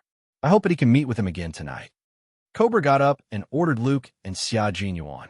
He waved his hand and signaled his 4 bodyguards to cover him as he left. The gunshots outside were particularly chaotic. The guests in the rooms were already trembling in fear. They did not dare to go out or stay in their rooms. Countless people began to think of ways to protect themselves. Some blocked the door with sofas, some hid in the closet, some hid in the bathroom, and some boldly climbed out of the window. Their legs were trembling as if they would fall at any time. The hotel was already on alert. The city's government forces rushed to the hotel. They needed to rescue the local officials, and most importantly, the Chinese ambassador. The city's mayor was resting at home. When he heard that there was a riot in the hotel, he did not even put on his coat and immediately rushed to the government office. Several armed government forces and police officers rushed to the hotel at top speed. This was a premeditated riot. They needed to kill all the people who started the riot and find the mastermind. Alarms sounded all over the city, and all the entrances to the hotel were sealed off. The city was on high alert, and the city was on high alert, entering a level 1 state of alert. Cobra's bodyguard saw several police cars parked below the hotel with flashing lights. He lowered the curtains and quickly ran to Cobra, who was preparing to retreat, and whispered a few words to him. Xia Jinyuan did not pay attention. He was already holding a loaded pistol and was ready to break out. "Xia, stand next to me." Beside him, Luke suddenly said in a low voice, "You cover Mr. Cobra. I'll break out." He thought that he needed to send his best partner out of the hotel. Now he regretted not letting his partner leave earlier. Xia Jinyuan glanced at Luke and silently retreated to the side. He needed to return to his country safely, and Luke was indeed his best shield at the moment. Luke immediately replaced Xia Jinyuan's position. He glanced coldly at Cobra, who had returned to the sofa. There were several times when Luke wanted to shoot Cobra directly with the gun in his hand. He had wanted to do this countless times in his heart, but in the end, reason prevailed and he resisted the impulse. Outside, the gunfire was particularly intense. The rioters arranged by Cobra saw their own people falling one by one and immediately understood that a group of people who were opposing them had also infiltrated the hotel. Cobra, who was sitting on the sofa, was on the phone with the city's chief executive. He was very angry about the government's inaction, and his voice was almost roaring. "Is this how you manage your city? You put me in danger." "Do you know why I'm here?" "Sir, I came to the seaside because I wanted to invest in a very big tourism project, But in the end, something like this happened. Listen, sir, I want the government troops to come immediately and escort me to safety. Immediately. Send someone over to protect me. After Cobra finished roaring, he didn't give the other party a chance to speak. A second ago, his face was full of anger, but he immediately cut off the call. The anger on his face disappeared like the tide, and in the blink of an eye, it was replaced with a cold expression.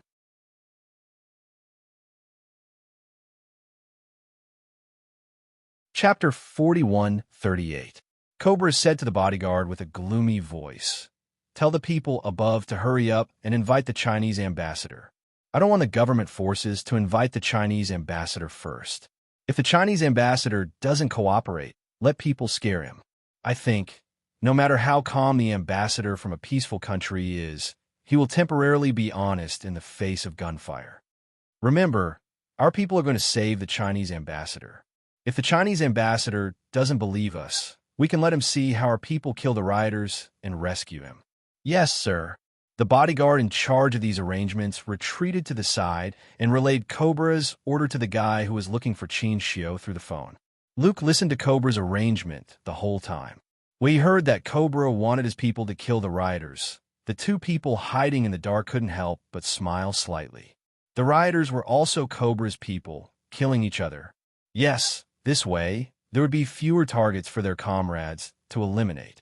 At this time, the city's government officials were already very busy. Their own officials were trapped in the hotel. The Chinese ambassador was also trapped in the hotel, and now Melbourne's most famous entrepreneur and philanthropist, Mr. Crone, was also trapped in the hotel. The incoming and outgoing calls made the atmosphere of the entire administrative building so low that it was as if there was a mountain pressing down on everyone, making it difficult for everyone to breathe. Xia Jinyuan heard Cobra's roar and instantly understood what this poisonous snake wanted to do. At this time, there was no safer way than to use the government forces to protect their retreat. Cobra could think of it, and Qin Shio should be able to think of it as well. But it wasn't certain. He had two armed police from Zongnanhai beside him. With the way the Chinese military handled things, they wouldn't put their hopes on them. The government forces would definitely choose to save themselves before taking action. At this time, Xia Jinyuan didn't care if the signal flag special forces had fewer enemies. He only cared about Qin Shio's current situation. There was a heavy knock on the door outside, and someone shouted the name of one of Cobra's bodyguards. Cobra's people killed a bloody path to cover everyone in the room as they retreated. Two Russian signal flag special forces soldiers quickly dragged their shot comrade behind the fire door. Amidst the smoke, they contacted their comrades guarding outside and told them that their comrade here was injured. The people under Cobra were not a mob, especially the subordinates who were arranged to cover Cobra's evacuation of the hotel in the chaos. These people were professionally trained and were even more powerful than the government army. The special forces of the Russian signal flag had been intercepted by them just now. They hadn't been able to approach immediately and had temporarily lost their opportunity. Luke gently closed his eyes and once again played the role of a loyal subordinate to cover Cobra's retreat. The tracking signal device on his body reminded his signal flag comrades hiding in the dark where they were. In other words, as long as Luke and Cobra were together, Signal Flag would immediately know Cobra's location. Cobra left the room and began to retreat downstairs. Several smoke grenades were suddenly thrown out from one of the rooms. Xia Jinyuan shouted in English, "Get down," and began to fight back. Bang, bang, bang, bang. His quick reaction allowed the guys who were covering Cobra's retreat to react. They concentrated their bullets and shot towards the front, forcing the special forces who wanted to rush out of the room to retreat.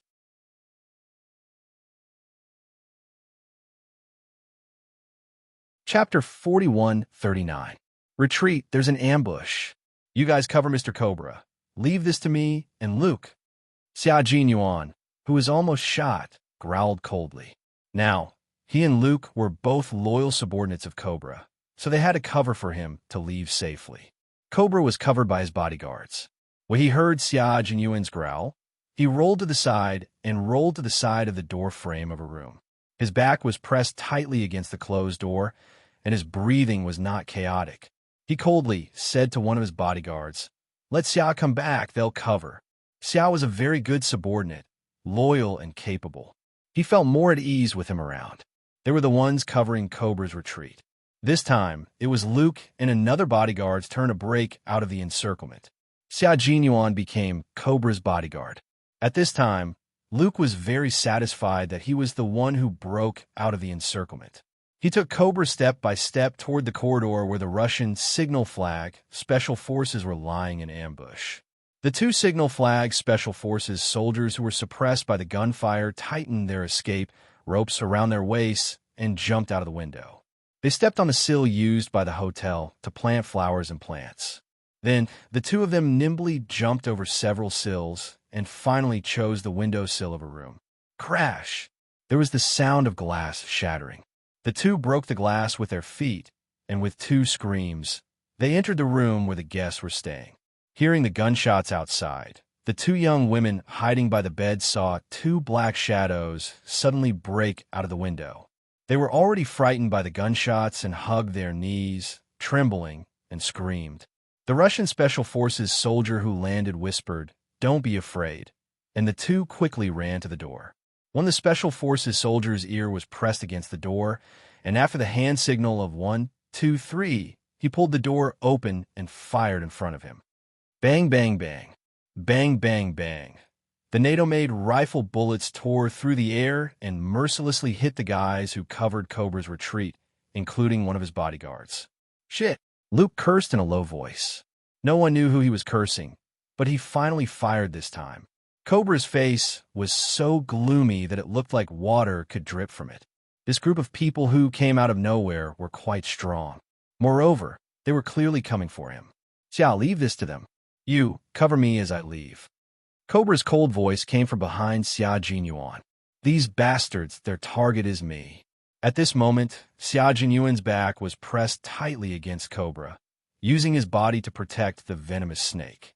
The bullets that didn't have eyes streaked past Firetail's eyes.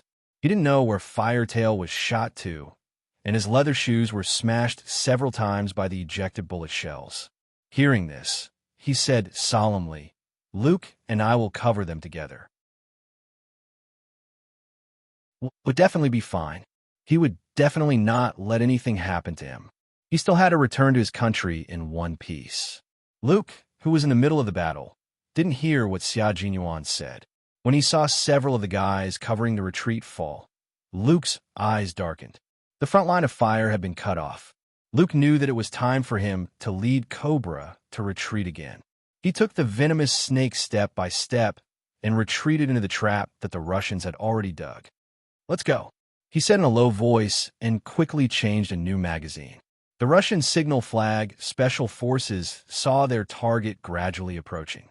They held their breaths as they hid, and now they were waiting for them to come down from upstairs. You're tuning into the Warrior Lore YouTube channel. Don't forget to subscribe and join us on this journey to catch the most captivating stories.